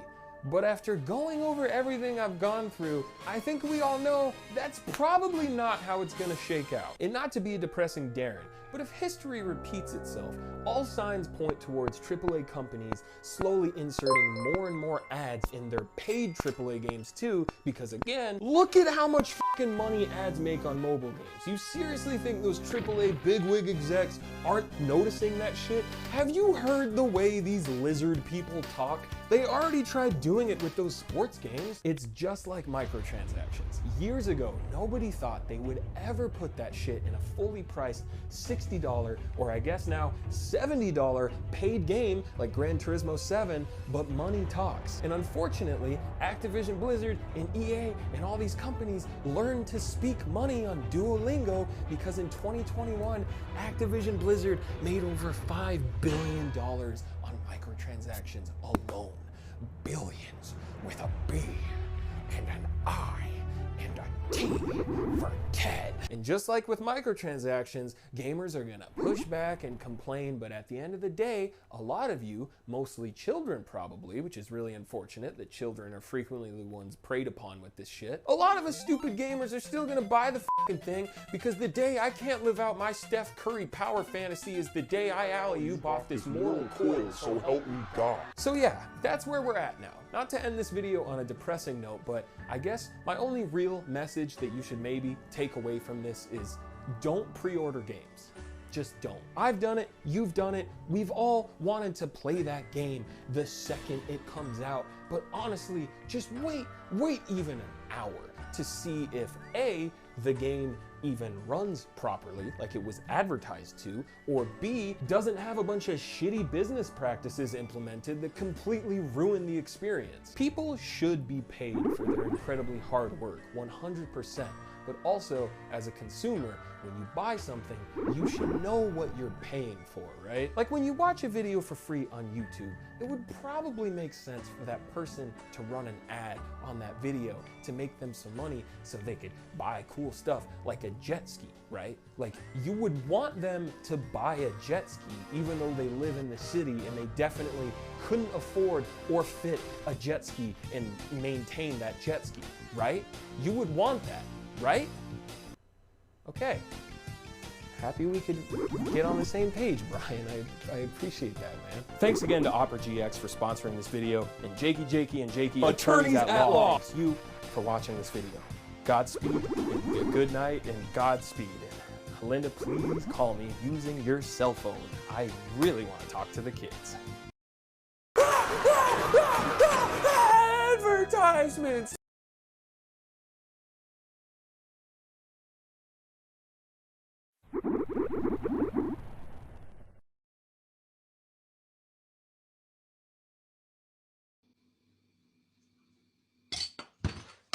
I'm begging.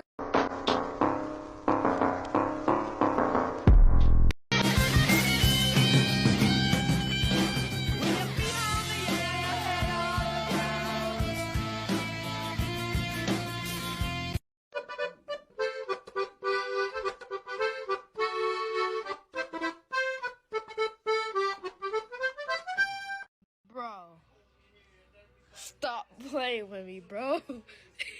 Stop playing with me, bro. What happened? Just a person like everyone else. I mean. Oh, you shouldn't have said that. I'm special. I'm different. Y'all call me a monkey? Whoa, no.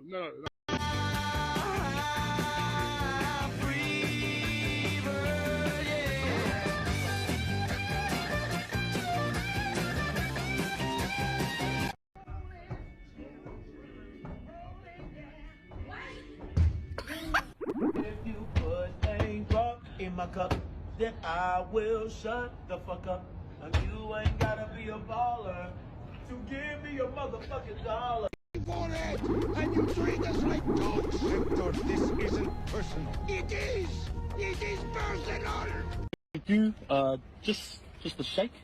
What? Shake your booty.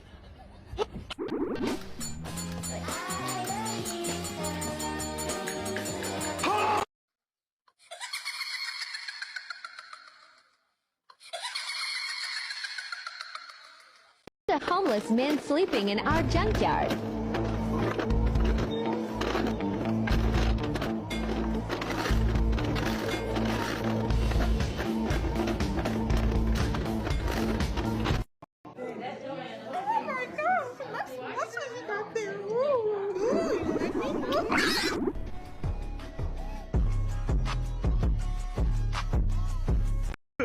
Okay, that's not supposed to. I know what's wrong with it.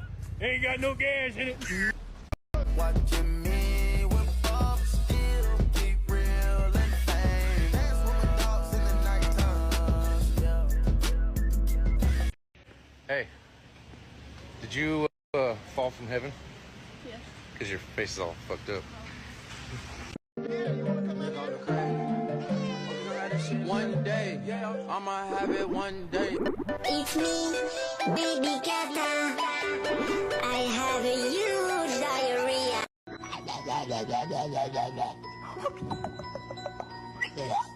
One man allegedly went too far when he was told his Little Caesars pizza was not hot and ready, pulling an AK-47.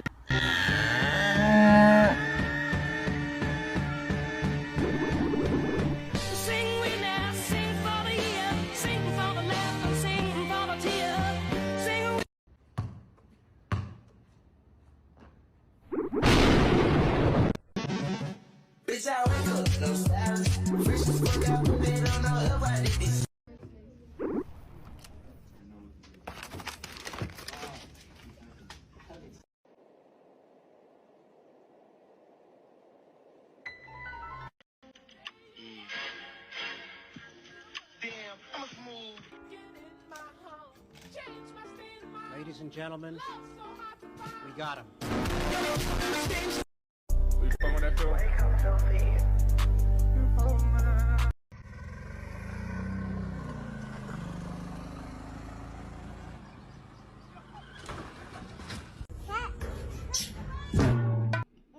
It's working. You're a mad scientist. Oh.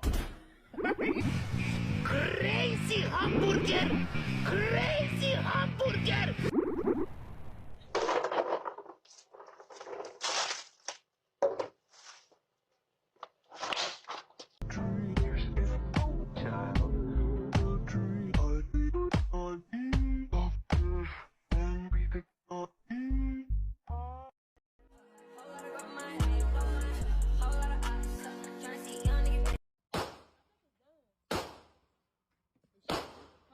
Shouldn't be. I don't know. I think it's done.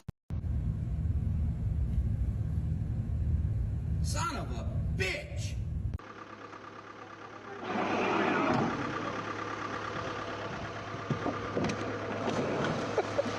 Hey gang, I can get a picture real quick. I fuck with your movie Happy Feet and all that. Wow, that's how you gonna do your fans? Where you moving fake Hollywood? What the hell? Where did this ladybug come from? Yo, what the heck? Yo, what are you watching, bro? Yo!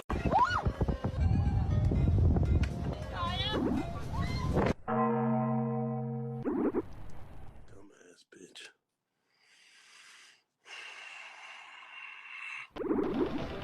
I don't believe in violence. I don't believe in violence.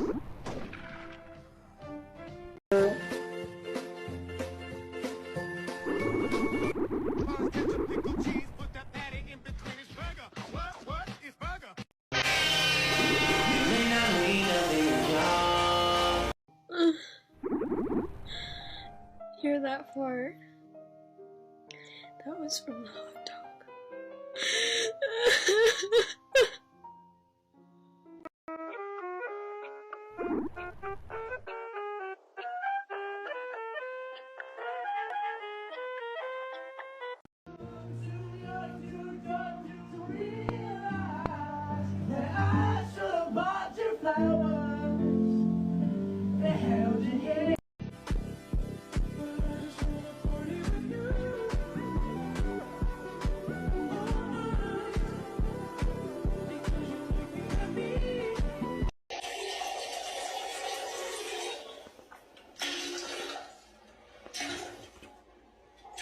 What are you doing?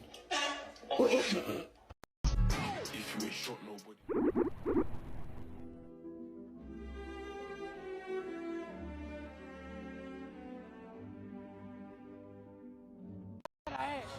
Dime balas.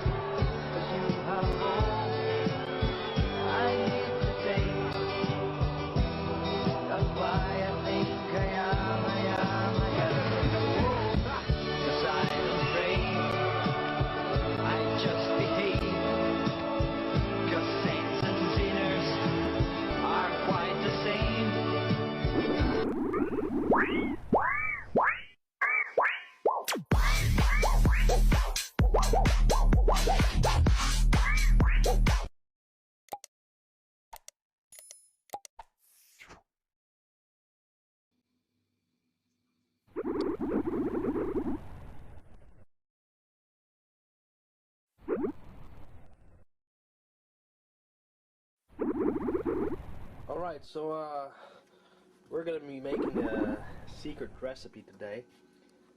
It's the kind of secret people kill for. Basically, it's coconut bread. Coconut. But first, I want to tell you about something I was thinking about. You know, the law of gravity, the way it works, you know, you lift something up, you know? And, like, you take this, and you lift it, you know? But, you know, like, part of, like, my fingers is, like, attached to the little thingy, you know? And, like, another finger kind of pulls it up, you know? So, like, even if my finger was completely attached to this, like, even if my finger was fused to this, my other fingers could still lift it. So, you know, if you sit down and you put your hand on your foot and you start pulling, you know, if you're strong enough, you should be able to lift yourself and just fly, you know? So I think you got to be pretty strong, but it's not because your arm is attached to your body that technically you shouldn't be able to lift yourself. Just as it's not because, you know, my finger is attached to this that the other fingers couldn't lift it, you know? There's got to be some kind of, you know, scientific understanding or something. Anyway, alright, it's very difficult when you have a coconut because you got to open it. Wait, I got this thing here, so you gotta basically just hit it. Oh, for heaven's sake, this is I'm gonna make a hole in my floor. Ah, yeah. I mean, I don't know what the guy who invented coconuts was thinking. I mean, he should have... Wait, I got something better. Wait a minute. Let's see. I'm gonna put this...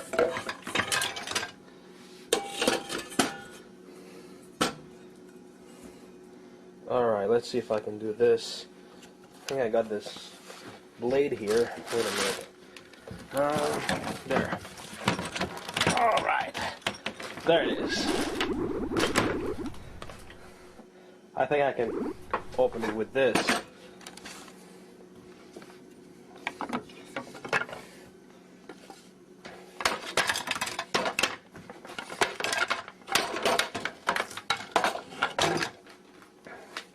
All right.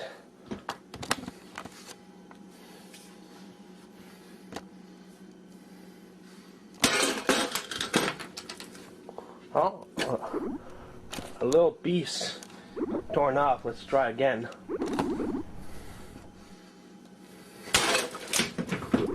Ah, shit. Oh, this thing is all dirty.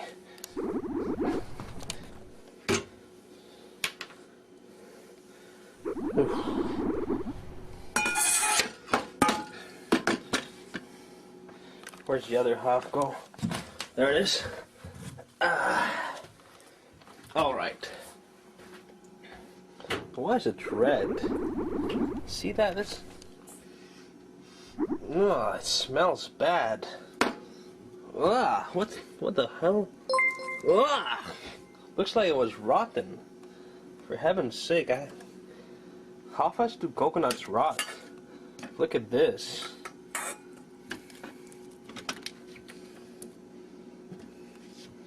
Yuck. That's disgusting. I'm gonna clean this thing. Wait a minute. Well, we're gonna do the recipe anyway, but it really smells bad. You know, when you buy a coconut, you usually gotta, you know,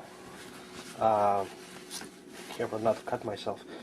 You usually gotta, you know, eat them quickly, or else it's gonna rot. You know, they do this on purpose, you know, so that, you know, you gotta buy more because, you know, it expires quickly. Just so that, you know, they buy cars so that as soon as you got an accident, you know, it kind of blows up so that you gotta buy another one. Alright. Okay, this is clean.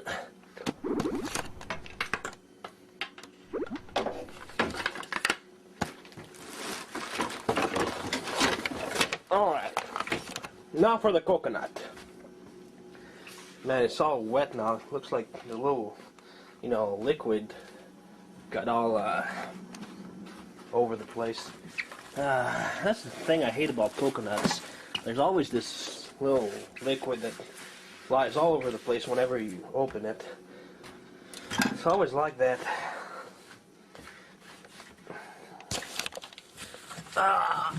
Alright. Okay. So in order to make a coconut bread, you need bread. Wait, I got some here. Alright, bread. Yeah, pull this under my feet or else I'm going to slip and fall because it's all wetty. Alright, that's... Okay, so... I'm going to put this aside. Yuck. Yeah. Disgusting coconut liquid. So we're gonna... Holy shit, look at this. Because I hit the coconut, the stuff just got detached. Wonder if it still works.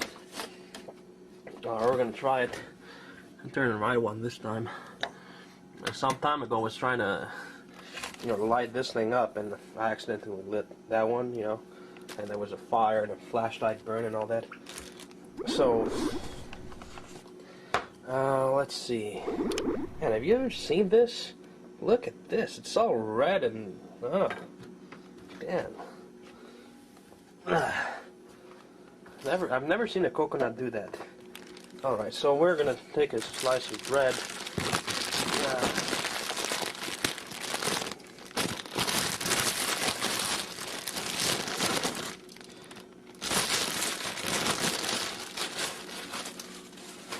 Okay, so we got this thing going. Need a plate. Alright, let's put it here. Coconut and a slice of bread. The thing is, like, it's like butter, basically. I'm gonna touch this with my fingers. Disgusting. Yeah. Yeah. Okay. The thing is, we gotta melt the coconut so that we can, you know, put it over this, like, you know, if it was butter or you know, peanut butter or whatever. Okay, let's.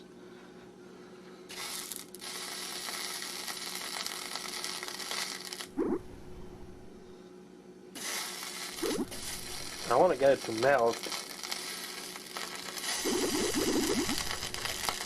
Ugh, what is... Ugh. Ugh. Damn, it smells so fucking bad. Just gonna get the bad smell.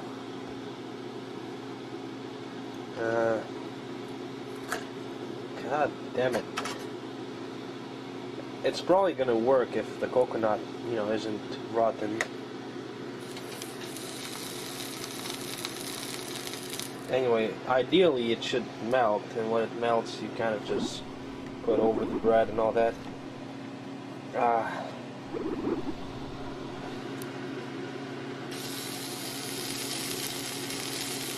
Dude, Wait. who linked this? Maybe. Who the fuck linked this? I got this thing. Ban them. What the fuck am I watching, dog?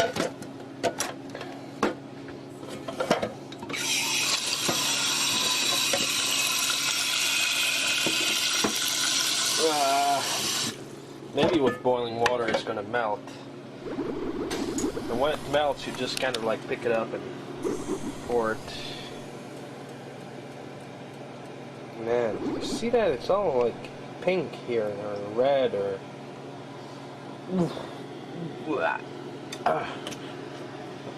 It smells horrible. Oof.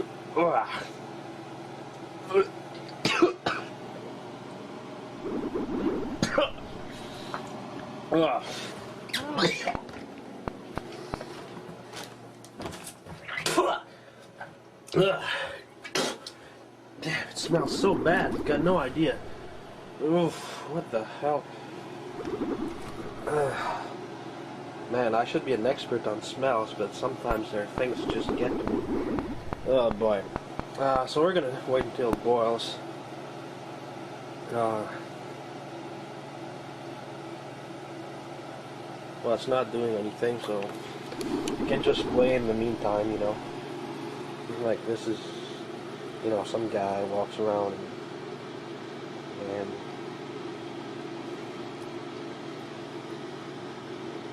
you know, nowadays kids, they need like billions of dollars, you know, of video games and, you know, super machines, you know, like Sega Saturn, whatever, you know. But back in the old days, kids, you know, they could have all the fun they want with just little things like that, you know. And just you put this little thing here and you pretend that, you know, this is like an Indian tent, you know, and you're like General Custer, and like you go,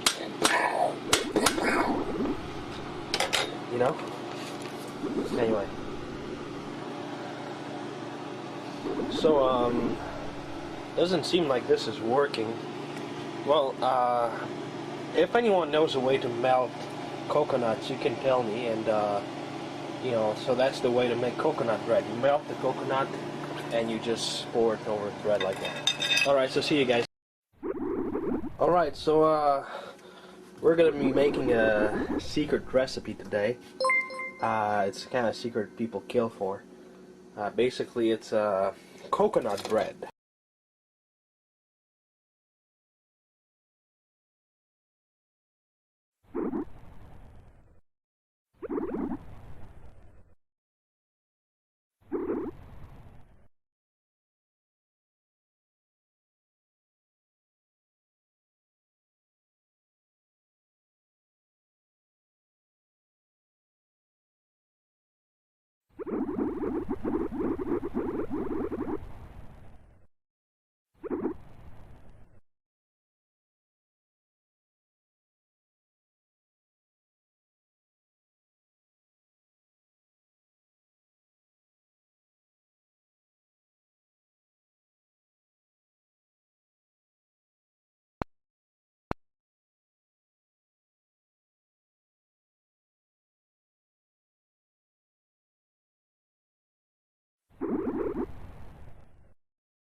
Somebody once told me the world is gonna roll me.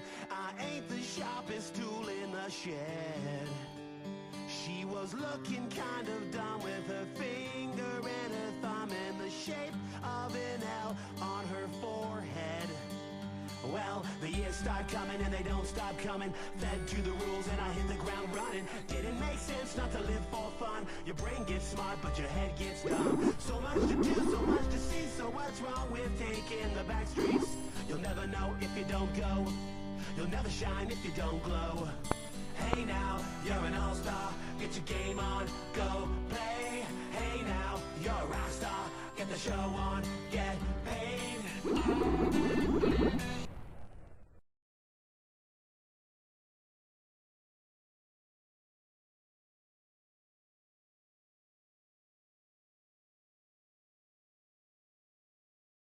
What's up, y'all know it's your boy Shot City, man. Yeah, now a lot of y'all, you know what I'm saying, you know I put you onto the whip game, put you onto a lot of things about the card game. You got any questions, holla at me. Right now, you know what I'm saying, you in a nigga's kitchen. Hold on, just for the moment of silence for the brand new Italian tile. Yeah, they just put this down last night. Isn't this shit cool as hell, man? Pure Italian.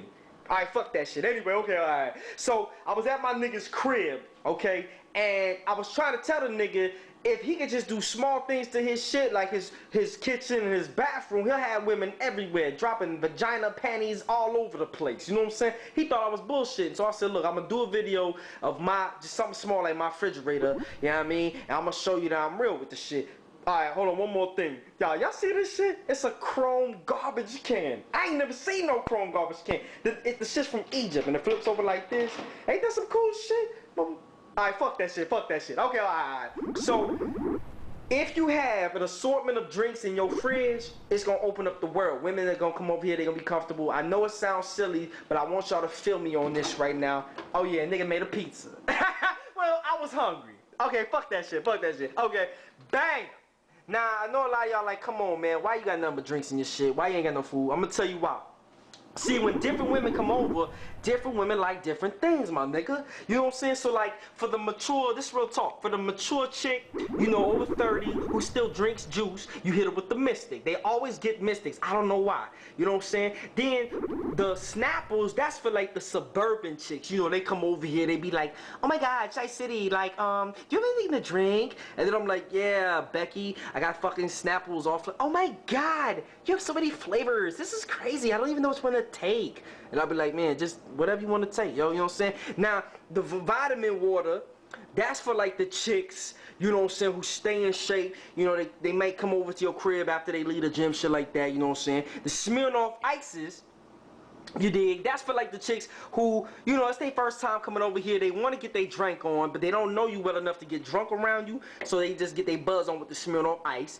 Okay, now y'all already, now if you're a real nigga, I ain't gotta say. The Cherry Coke, that's for the hood chicks, because I got Flamin' Hots, and then I hit them with the Cherry Coke, they in. The Red Bull, that's really for me. I ain't gonna front. I'll be kind of tired in the morning. Then I hit them with the Hawaiian Punch, the Sierra Mist, the Pepsi. As you see, this shit goes all the way to the back. There ain't no front shit. Exactly. I stay stocked with the shit. Arizona iced tea, really for the classy, bougie hood chick. You know, she too good for the Cherry Coke, so she drinks that. Right. Okay. Then the Lipton, the green tea, man, that's for the holistic, you know, vegetarian. I don't eat meat, and and I'm real earthy type. You know, fucking Erykah Badu chicks, you know what I'm saying? And of course, niggas, for the hood chicks, bam, I got a drawer Kool-Aid, nigga. What flavor you want? You know what I'm saying? I mean, damn, you know, I might go with the Yeah, I'm gonna get the blue one, cause as I said, okay, then we got water again for the in-shape chicks. You know what I'm saying? We got the Perrier water for the fucking, you know, sedity chicks, more vitamin water shit. Now, hold on, one more thing. If you a real nigga though, real niggas, you only got two. Damn, I'm over throwing shit. You only got two things in your shit. Sweet Baby Ray's, nigga. Yeah, that shit, man, on point. And then motherfucking ranch. I mean, if shit, niggas, we don't eat blue cheese. Black people don't eat blue cheese. We eat ranch. And hey, look, my dad was over here the other day. He thought I was playing.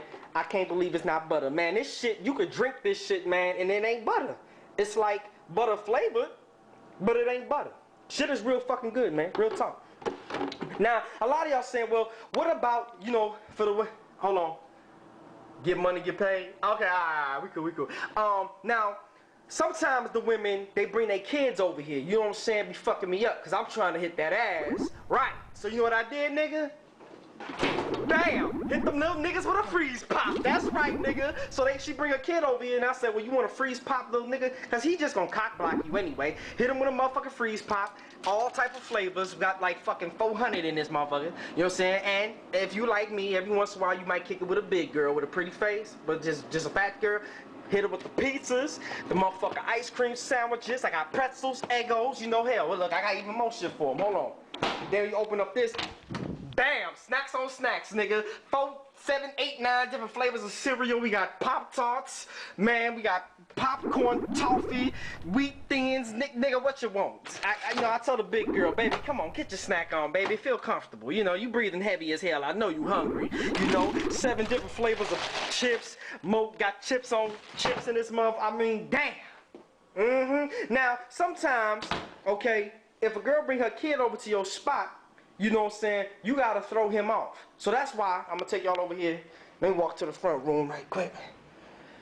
You gotta throw that little nigga off, okay? Cause he gonna cock block you cause he don't want you near his mom. So then you take the little 5-year-old kid, you say, look, little nigga, which one you wanna play? You wanna play the PS3 or the Xbox?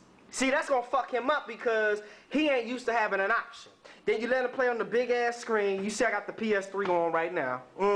So, bam, again, just the PS3, Xbox. Or if you don't want to do that, let him just watch cable on the cable Comcast box. Let him do his motherfucking thing. You know what I'm saying? And it's all good. Well, anyway, that's all I really want to put y'all niggas on to. Have your crib set up, man, to make the girl feel good. You know what I'm saying? Next thing you know, she gonna be making you feel good. You niggas already know.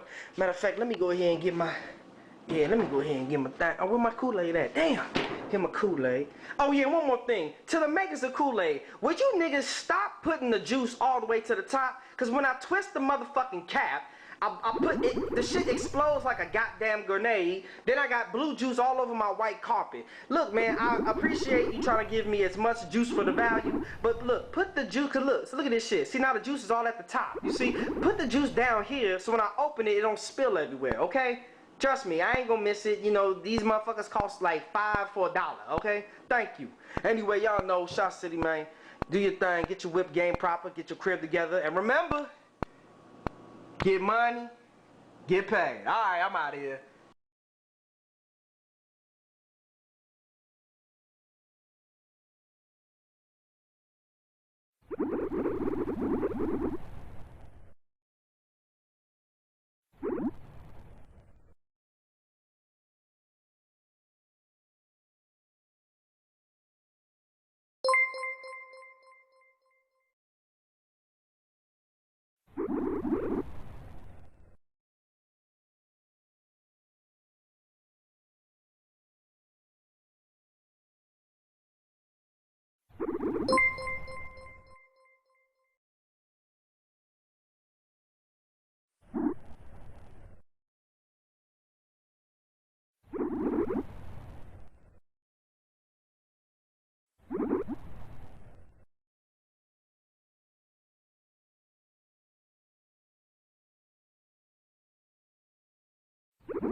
お腹空いたけどベッドから離れたくないです。やっぱりベッドクッキングはこれですね、これ。きて。玉ねぎ。にんにく。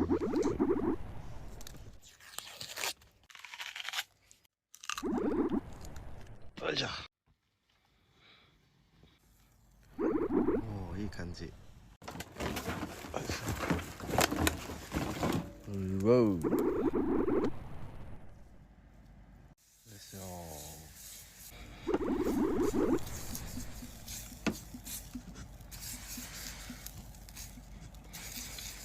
味付けはこれ。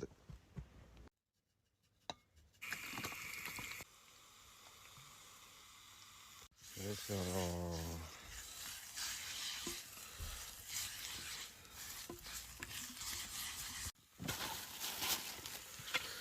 まだ使える。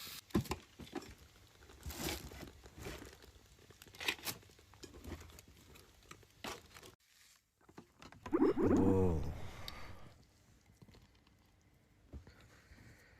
タレも。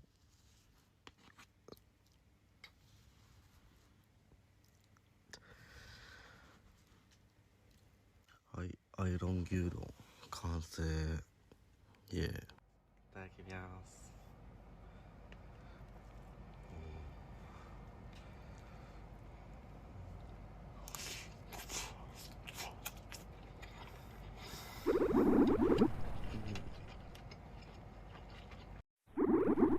お腹空いたけどベッドから離れたくないです。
We are about to sneak onto and ride the longest, heaviest, and potentially most dangerous train in the world.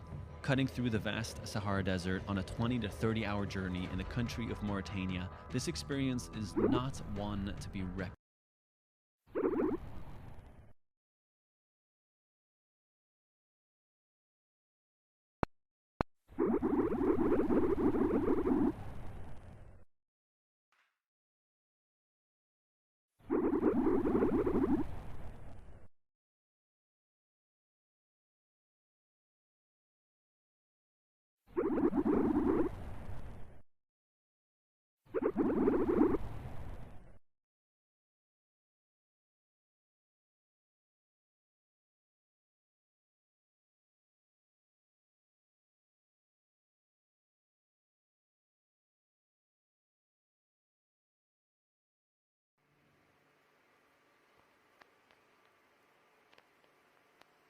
Ow. Ow.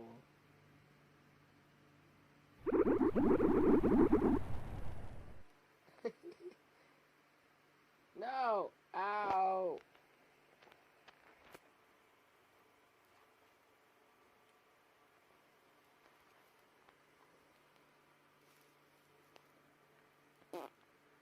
Ow. He like popped the vein or something. Ow. Totally different voice right there. Ow. Ow. Ow. Ow. Pumpkin, come here.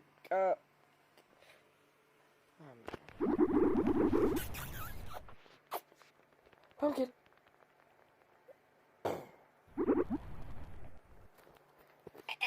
Ow. You're a little turd.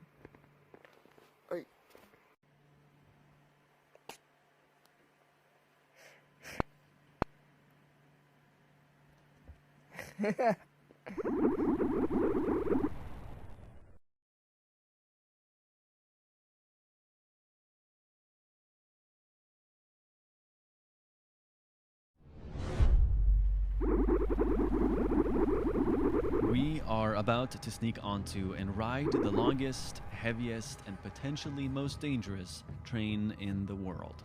Cutting through the vast Sahara Desert on a 20 to 30 hour journey in the country of Mauritania, this experience is not one to be reckoned with. The Mauritania Railway, nicknamed the backbone of the Sahara, is 430 miles long and carries 22,000 tons of iron ore across the blazing Sahara every day. Many locals illegally jump onto the cargo cars starting from the coast to transport food and supplies to remote villages into the desert, and some brave souls use it to go from the remote mining town of Zouerat all the way to the coastal town of Nouadhibou, which is exactly the experience we're about to embark on. The journey can be treacherous, as the temperatures go into extreme heat during the day, all the way to extreme cold at night, often dropping down to below freezing temperatures. The main danger, however, is to fall off the train as it jerks and leaves you stranded alone in the desert. This adventure and experience, however, promises for a completely unique look at the wilderness of the Sahara Desert, the clearest night sky you'll ever see, and a glimpse into what some of the locals have to go through to travel across this desert. My friend Drew Binsky, who has traveled to 193 countries, came along with me, and we were ready to embark on the most brutal train ride of our lives. And let's just say even getting to the start of this train was an adventure on its own. Also, if you're not subscribed, please take a second to do so right now. It would mean the world to us. Hit like on this video. And a quick note on COVID precautions. On all of these trips, I get tested every 3 days. So I get tested before leaving, once I left, and once I arrived at my next destination. And now, enjoy the adventure. My journey began at the Paris airport. Merci, monsieur. I am about to board to one of Africa's least visited countries. Here we go.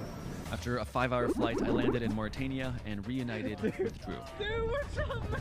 Oh my god, this is my first time seeing the Sahara Desert. What's our host's name? Sidamed. So Sidamed is the dad of one of Amar's friends, Mohammed, who is from Mauritania. Yeah, we're staying at his house? Yeah, I've been sleeping there the last few nights, so it's pretty cool. Great. Sidamed was nice enough to drive us home from the airport. This is our home for the next night. Make us some tea. Super bon. And host us for a traditional dinner. But as a local custom, we had to eat with our hands. It's one big plate, eat with your hands. This is my first time doing this. After a day of travel, we rested up for the 13-hour drive that awaited us just to get to the starting point of the train. Good morning. You can hear the prayers? Dude, 13-hour drive right now across the entire country. Across the Sahara, bro. It's gonna be bumpy. Let the adventure begin. We left the capital of Nouakchott. Merci beaucoup, hein? And our lack of planning started to sink in. I'm feeling a little anxious. I don't know where we're sleeping tonight. I don't know what we're eating. I don't know where we're gonna poop. Yeah. That's gonna be a bigger issue on the trip. On our way, our driver stopped for the sunrise prayer. Yeah, we were just driving really fast and he pulled over and said, "Give me 2 minutes, I need to pray." Beautiful, beautiful moment.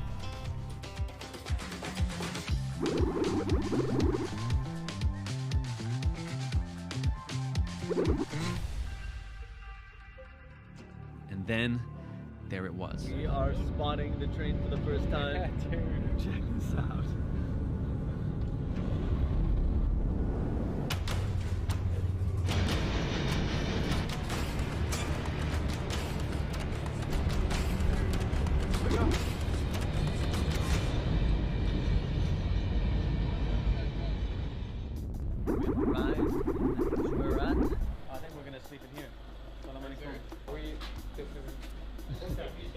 We're sleeping next to this guy. We need to talk. I'm getting Drabinski out of his comfort zone. Yeah, we need to talk for a second. Is this really where we're sleeping, dude? Yeah, dude, look, the goats are sleeping next to us. Is this safe? We contemplated just sticking with this, but decided instead that we wanted to be rested for the journey ahead. He said they're gonna bring us to some motel apartment. After we found a room to sleep in, we toured the town and found a local that had ridden the train before. comment déjà? J'ai oublié. Ali. Have you taken the train before? T'as déjà pris le train, toi? Tu l'as pris? Oh, yeah. How is it? C'est bien? C'est dur? He says it's great. Tu trouves beaucoup de gens, tu pars, tu fais le thé là-bas. He says there's people, you meet people, you make tea, you listen to music. Amazing. He says it's a great time. Awesome. Step behind you, bro. Oh. Finally, we were in the right place, settled, and the day had come for us to face the iron ore train. Today's the day. Today's the day. I literally looked at myself in the mirror just now and I was like, I saw you looking. I don't think I'm ever going to be the same again. It's the calm before the storm, man. Exactly.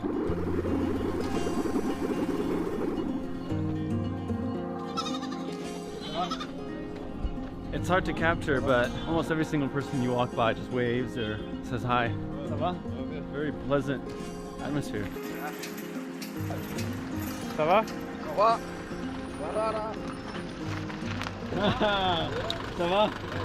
Alright. This is our taxi. Take us to the train. I don't know how far it is. So there's no, there's nothing. Perfect. That's about it.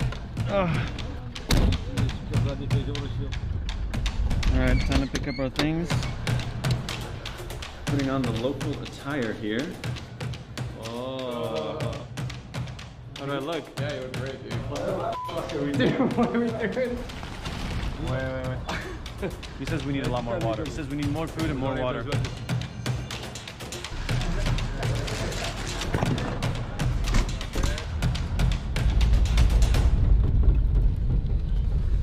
Something we haven't really talked about, but is this illegal?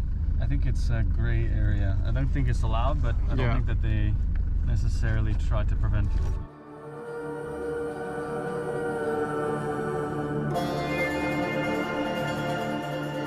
We're about to spend 12 hours at night on this train. We have about 7 hours of daylight left. The range that we've gotten is between 19 and 30 hours on this train. How is there an 11-hour time window? I don't know. Craziest thing is also like 0 service. What if the train broke down halfway through and we got stuck in the middle of Sahara? Have you thought about that yet? No, thanks for bringing it up. It could happen. And it literally goes straight through the middle of nowhere. Like there's no towns, there's no roads, there's nothing. It's just that train going across. We're gonna go into survival mode, bro. Hope we make it out alive, man. Yeah.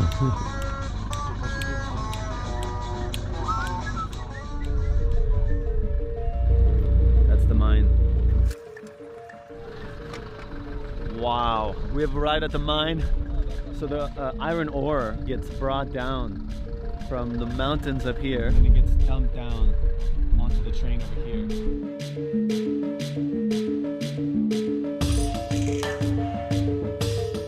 So the train should arrive in about 30 minutes. It usually arrives around noon. We'll get on and it should leave at about 1 p.m. Okay. He says like the timeline is so unreliable, which is kind of nerve-wracking because we have no idea when it's gonna leave. We don't know how long we're gonna have. We also don't know who we're gonna be with. This is fucking insane. There's no other words. I was trying to think of an eloquent way to describe this, but fucking insane is the only terms that I can properly use to describe what we're doing right now.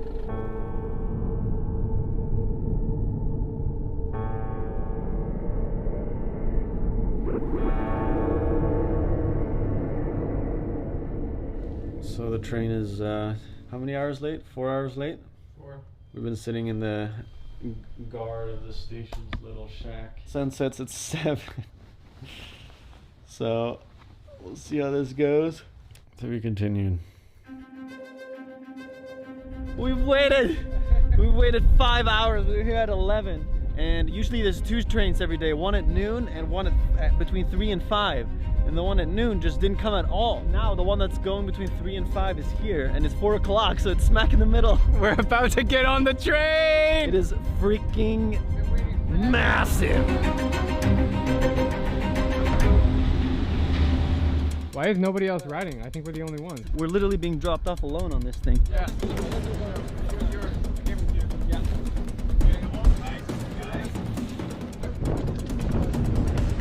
Oh my gosh!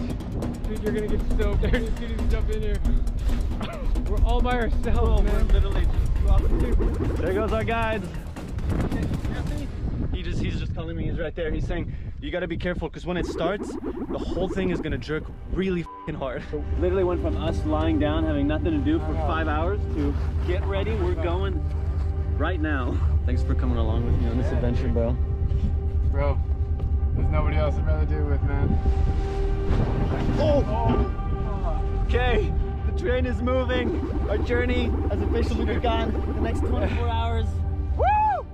Let's go, baby! Look at all these abandoned, destroyed carriages. That's exciting. The next 20 hours of our lives, we're gonna be on this in this position. So far, it looks like we're alone on the train. We literally, it's just us. We also gotta be really careful. They said it jolts every time it starts and stops. So I don't know how often it's gonna stop.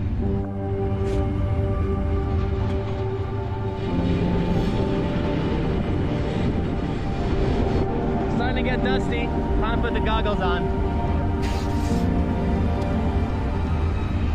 The journey begins! Holy shit, man! Woohoo! Dude, you're already so black. Look at your hands.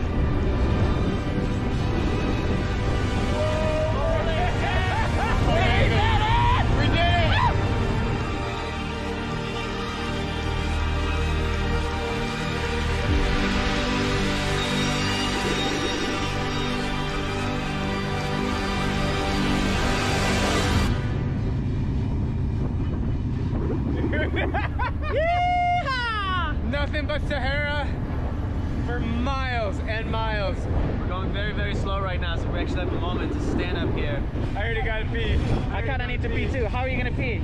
I don't know, like maybe a bottle? Well, I'm glad I don't need to pee first. I'm gonna let him figure out how to pee. Hey yo, we watching videos, we being comfy, hey, what's poppin', hey, what's going on, hey, oh man, this we out here, trap shit. This is, yeah, we out here, baby, yeah. But I was not expecting it to be this bad. Hey, on a serious note, seriously, if one of us fall off because there's nobody around, we wouldn't survive the big stuff. Yeah, I've been here this whole time. So the other person needs to climb up there and like whack and let the driver know. I'm just having a plan in case talking with someone in a one-on-one. Yeah. Anytime we hit a turn, God, I wish. Listen, you think I'm talking to this? Starts to just shake. So, you gotta be super careful with moving. Listen, you say you need the content, so I'm here to be as loud as I can so my shit dies. A lot of bombs, and you're literally in the middle of nowhere. 5:20. So we have an hour and a half till sunset. Listen, I'm gonna say some shit, man. Fuck your whole ass community. Fuck your chat. Alright? Fuck all these fucking nasty motherfuckers, dude. What the fuck? VIP Lazzy, man. Listen, only VIP is your mother and me. Nah, I like the clock is on. 6:49 right now, and the sun goes up around 7:15. So we have about 12 and a half hours of just straight darkness that we're about to slide our way into. The Sahara Desert really is in the extremes. Damn, okay, I made one person leave. We're doing pretty good. Cold at night. Do I have any on my face? It's all over your face. Wow. Stop moving continuation. What are you trying to say? Huh? What are you saying? Daylight. After this, we're gonna have to switch to our headlamp stuff. Yeah. What? We're watching videos? Oh shit, that's crazy.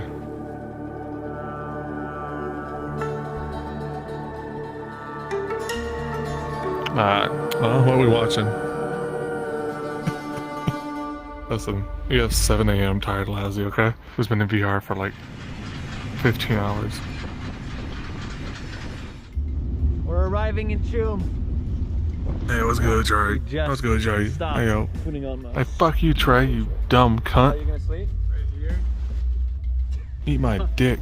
So uncomfortable, man. Jay's pretty cool, though. How many hours do you think you're gonna sleep? I don't know, man. Even if we get 3 hours, it's gonna be like 3 hours. Even though I look so extremely uncomfortable right now, I'm having the best Ego? time of my life, bro. Oh, thanks. That's so funny. It's true, though. This is Oh, so listen. cool. That fucking dick over my face emote? Oh, man, it was experience. Jay, Ego Arc? Like, Yeah. I felt high on It's that. fucking spreading. Motherfuckers are adding into their Outside. discords. It's in like 15 different discords right now. Man, awesome, bro. And The Ego dick over my mouth. to go. The train's going a lot faster right now, and it got really Pissing me off. That one right there, that kickball posted. Somehow, someone found it, and now it's spreading through discords, and now people are like spamming to me on discords. I don't know how. Your fucking shitty thing is affecting it's ruining my life. It's really ruining my life. My mom's gonna see this, and I'm gonna get fucking kicked out of the house, and it's over for me. That's it. I'm gonna lose it all. I'm losing it all. in a little bit if we're awake. I'm breaking the fuck out. Breaking the fuck out. There's just that long schlong all over my lips. Whose dick is that? People keep asking me. They keep saying, who dick is that? Who dick that? I don't know what to tell them. I'm trying to watch the video, man. About to watch me make love to your mother, the dude. Shut your ass up. Complaining like some hoes. Turn your speakers down. Than I expected. I didn't Damn. think it would get this freaking cold, but it is really... It's yours? close to zero. No, yours is stuck inside of a pumpkin. It can't be yours.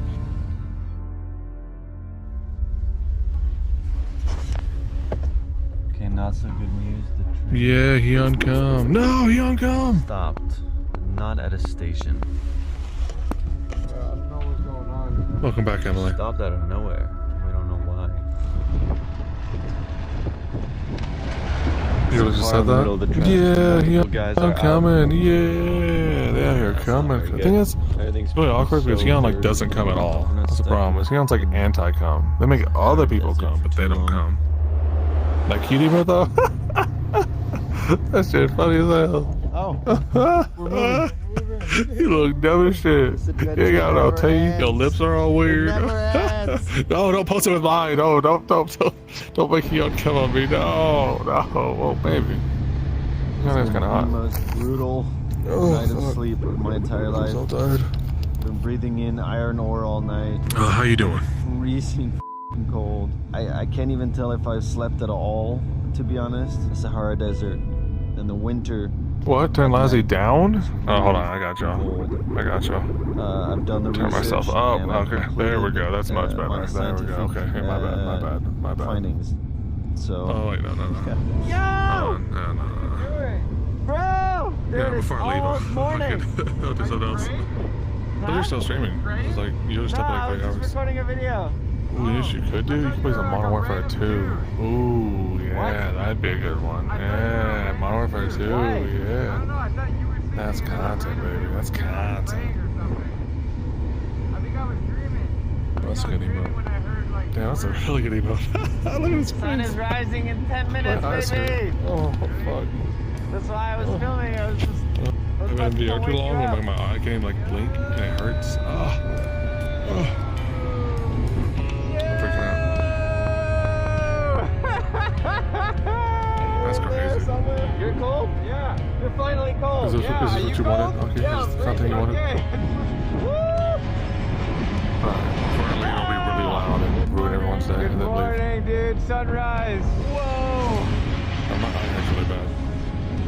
Alright, hold on. I'm gonna be really cancer and I'm gonna leave. Alright, goodbye, Aki. Goodbye. It kind of feels like The rest climbing the of top the of a boys. mountain right now. It's so like treacherous, challenging. Like you get to the top, you get to see the view. That's exactly what this moment feels like.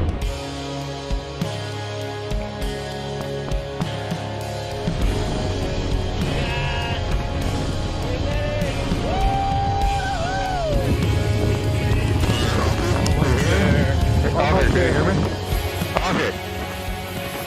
Yeah? Alright. Yeah. I thought like my should be like off the floor. Alright, A very warm coffee and a good meal. What, man? Shut your bitch ass up, Trick. Man, like some hoes, man. Damn, man. Fuck. Alright. What? Face. Hey, man. You look like you've been working in the mines. Dude, like, all day. look at your face, bro. Your nose is I'm gonna fucking head. Hey, see my dick, man. It's a long ass dick. So much of this shit. Hey, you watching a video? What video are you watching? Can you explain to me? Apparently is kind of like not so nice smelling sound. All right. I'm gonna let that.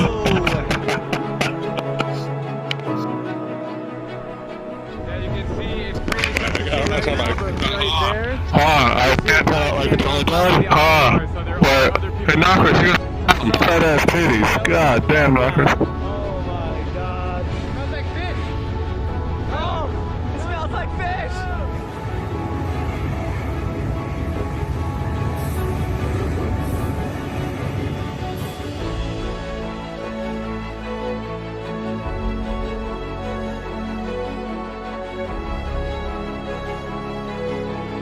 This is the final stop. Okay, we gotta hurry up. You said the only stop that we can get off on is the one right before the town. Okay, we gotta get up right fucking up.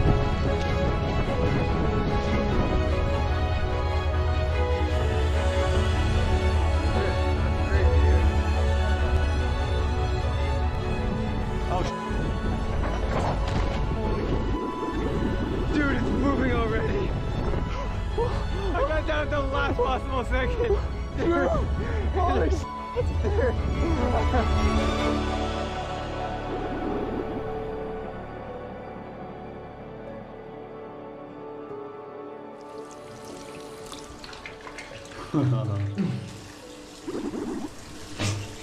So gnarly, dude. There's so much. Wow.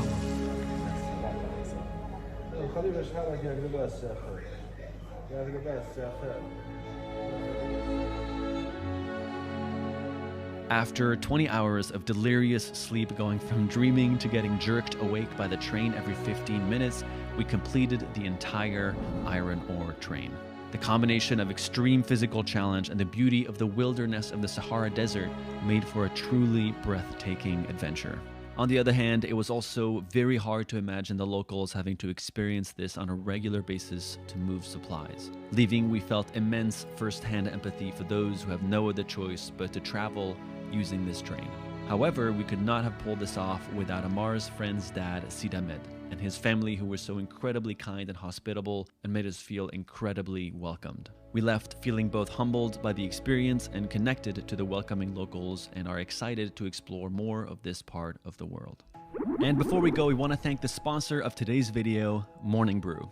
Morning Brew is a free daily newsletter from Mondays to Saturdays that takes 5 minutes to read and keeps you up to date on not only what's going on in the world, but information you wouldn't normally see.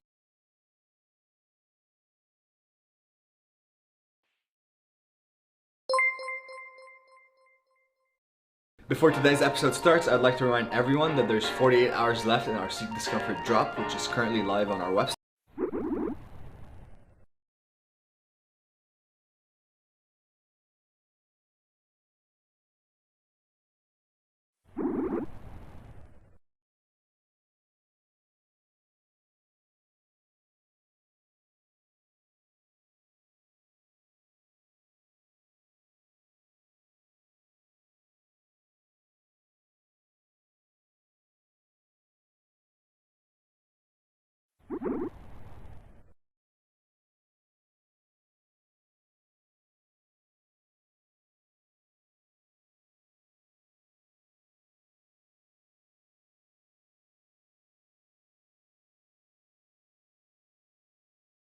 Before today's episode starts, I'd like to remind everyone that there's 48 hours left in our Seek Discomfort drop, which is currently live on our website, seekdiscomfort.com. And as a reminder, any orders of $20 or more, you get this flag for free. Alright, enjoy today's video. I need to see your boarding pass and your passport. What's this for? Whenever we've gotten our flights canceled and had to stay overnight at an airport, it's always left us wondering, did anybody notice? If we hadn't arranged a new flight and decided to just stay inside the airport, would anybody kick us out? Well, after watching the movie The Terminal, a story inspired by the real life of a man that under terrible circumstances ended up living in the Paris airport for 18 years until as recently as 2006, it truly left us wondering, are the rules still the same? And what would happen if we tried? So we decided to become the human guinea pigs of this experiment and test how long we could go for without going crazy while living in the confinements of an airport. And so, on our way back from Australia, we decided to fly through Singapore and live in what is currently ranked the #1 airport in the world. We booked a flight we were not intending to board to get inside the airport, and only had a ticket heading back to Los Angeles booked for 4 days later. So the goal is to spend 72 hours inside this airport and see if it's actually possible to stay inside of an airport without being noticed. Do they keep track of who's in the airport? And if they notice, can they do anything? Technically, you're not in a country, right? You're So like we just exited. So we're in no man's land right now. Is it a neutral zone? I don't know. I'm making all of this up. Yeah.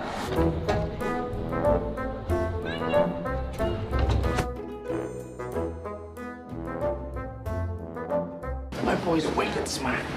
As of 2 p.m., we have officially missed our flight. Now is when it actually begins. Should we do the checklist now? Yeah, let's do it. First thing on the checklist, we're gonna walk around the airport and find all of the different food options that we have. What the f am I doing with my life? Swimming pool. Oh, baby. No f***ing way, dude. What? It's outdoors. Oh, I love this airport. I'm staying here forever. Well, I guess a lot of people wouldn't want to hop in the pool when they're at the airport, right? Yeah. Most people just get to their flight, so we kind of have it for ourselves. We could stay here a week. Should we check the hotel? Hello. How are you doing? Just for one night. For 1 night, For 2 people, yeah. yes, 140. Do you need a boarding pass? No, I just need a passport. Just passport. How long are you allowed to stay in this hotel? Okay, but the airport rules, you will not be able to stay in the airport beyond 48 hours. Right. Okay. Okay, sounds good. Okay, thank you. Can't be in the airport for more than 48 hours. Challenge accepted.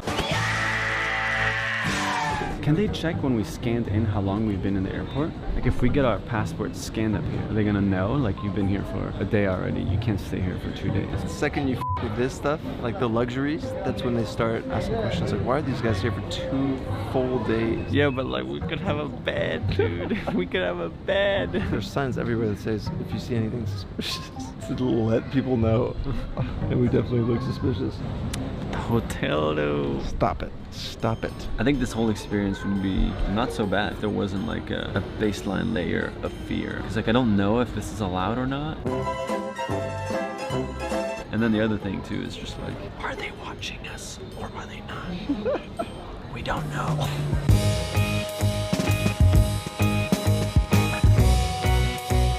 What's this? That looks extremely interesting. That looks interesting. What the hell is entertainment deck? Dude, it's a movie theater. It's a movie theater. No. There's Pirates of Caribbean playing right now. Dude, movie screenings 24 hours daily. 24 hours? It's French. Alright. Starting to scout for places to sleep. This is the best I got after an hour of walking around this airport.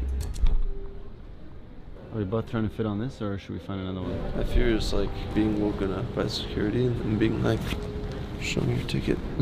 They're not gonna do that. That's such a weirdly specific fear. Show me your ticket. When does that ever happen? Time to go to bed. Are you gonna sleep on the floor? I am gonna sleep on the floor. Not what I was hoping for when I was thinking of the world's best airport to sleep. I feel like the weirdest person on earth right now. I'm willingly choosing to do this. It is currently 11:48. We've been here for about 11 hours. We're gonna try and get some sleep on this bench, and Matt is on the floor. How are you doing, Matt? Fantastic. This can't last 3 days. We're gonna have to try something else tomorrow. But for now, it's probably gonna be one of the worst nights of sleep we'll ever have. There's announcements, there's people talking, music actually constantly playing. Good night, dude. Good night.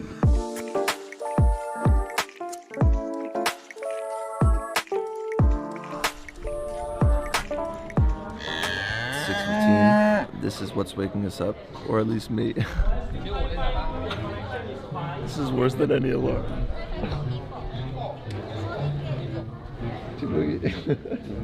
Time to get up, dude.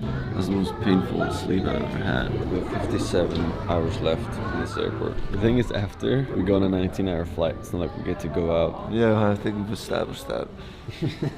Day 2 has officially begun, and we still haven't been caught. They'll probably notice that when we pass out on the ground, though. Well, what should we do today? We know a lot of what exists in this airport. In my opinion, I think we should just do all the things. Fully just take advantage of every amenity in this airport today. Quick stop at the gym. All right, let's explore. An airport with a full-on massage parlor.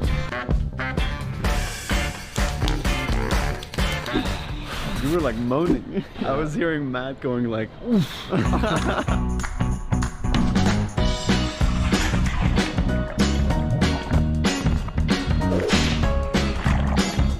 Definitely wasn't expecting this when I thought about living in an airport for several days.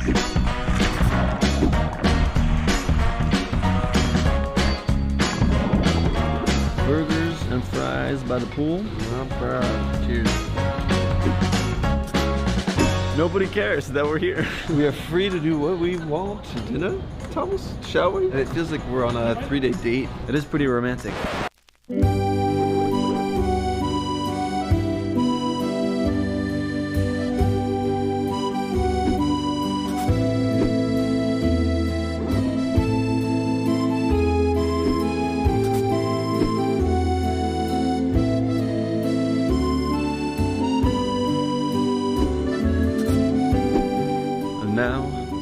Back to hell.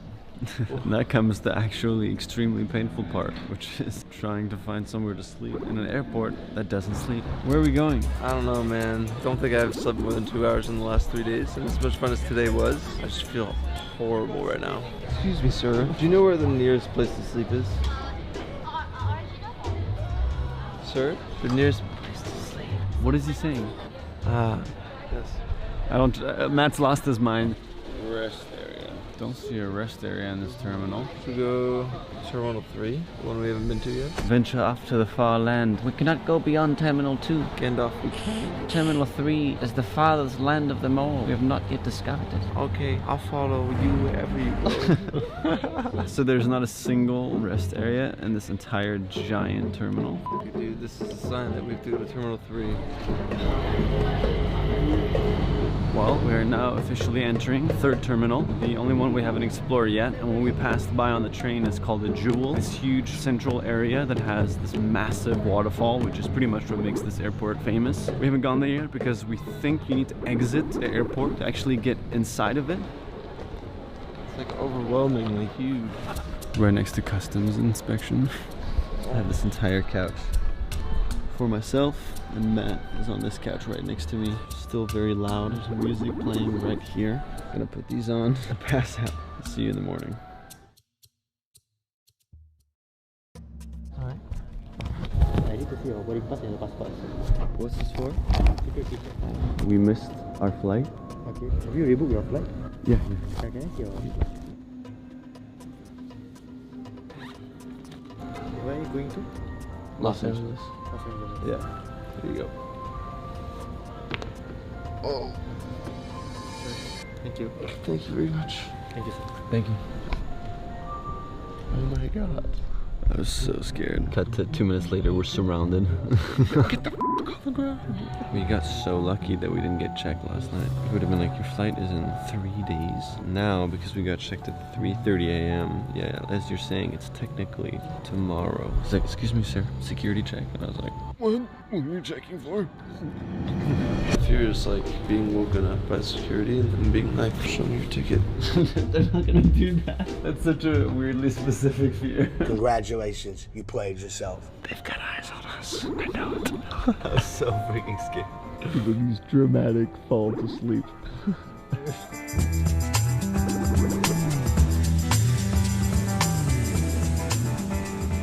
Alright, so today is our last full day in this airport. We have reached a point where I think one more day after this one and we would be kicked out very easily. What do you want to do? Given that this is the third day that we're here, the next 7 hours are probably the most suspicious because after this we have a boarding pass and we're allowed to be here, right? Right. I'm amazed. That guy looked at our pass and he didn't say anything. We're gonna try and not bring too much attention to ourselves and just get some work done for a few hours as a start to day 3. Only 6 more hours until we can get a boarding pass. I think we should try to check into one of the freaking hotels tonight. I don't think it says how long we've been here, right? We should just avoid, in general, anybody scanning our passports. That's like the last thing we want to do. But if we have a boarding pass, which we're gonna get at 3 p.m., we can show them we're leaving tomorrow. And then, do they really have a reason to not let us try it? Yeah, the reason is can't be in this airport for more than 48 hours. I don't want to sleep on a fucking bench again. Please, let's try it. Yeah, fair. F it, dude, let's do it. You want to try it? Is there other options? Stand outside and sleep? Like at this point, sleeping outside is almost sketchier. I guess worst case scenario is they kick us out and then penalize us and don't let us back in so we miss our flight. No, worst case scenario is we go to jail. What? There's nowhere, it doesn't say anywhere. We don't know if we're breaking any rules. So tonight, once we get our boarding passes, we shall attempt to check in to a hotel. You know what that also marks? 24 more hours left once we get the boarding pass. Cool, man. Thanks. What am I supposed to say? Okay, we're gonna try and give a shot at showing up at the transfer lounges and seeing if they would let us check in. At this point, dude, kick me out. I don't give a shit. I'll be happy to go. Hello.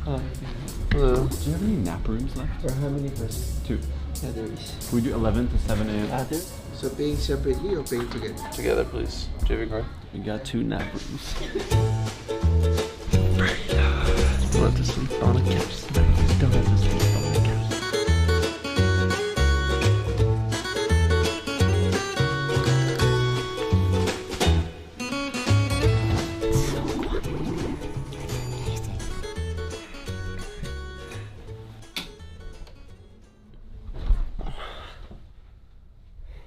After spending 4 entire days in an airport, Matt and I could not have been more relieved to finally go home. And as much as being woken up in the middle of the night by security was startling, it did make us feel a bit safer to know that there is security double checking on people.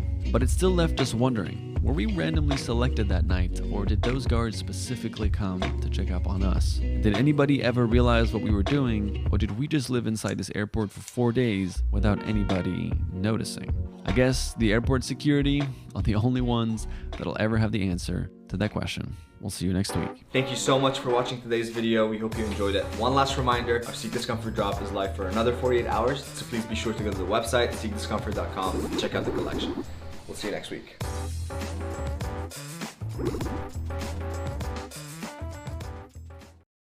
Before today's episode starts, I'd like to remind everyone that there's 48 hours left.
this, but I don't mind it all anymore.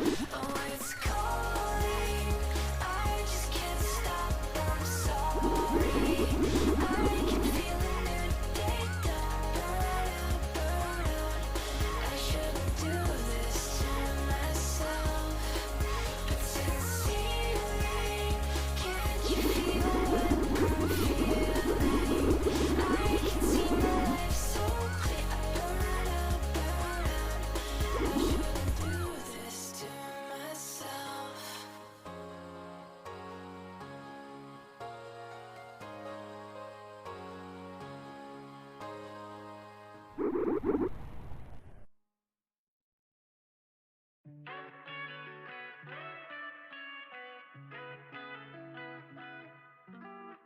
It's a sign you just couldn't read it. Energy is heavier than elephants. This open mind's always feeling. Oh, so exposed to the elements, but we define what is relevant. The blessings all started settling. I'm trying to be a resident. It's so inviting, but can you hear the moon?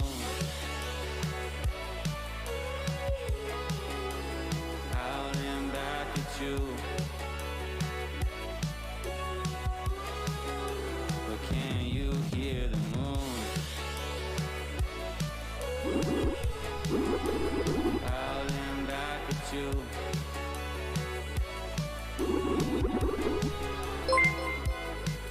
The walls are breathing, they can talk, and the ceiling got lost. Stars bouncing off in the deep end. You're God, just like me, and you might not really ever see it, but it's true. I believe in everybody, yeah. But can you hear the moon? Howling back at you. But can you hear the moon? Howling back at you.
Look at the sky,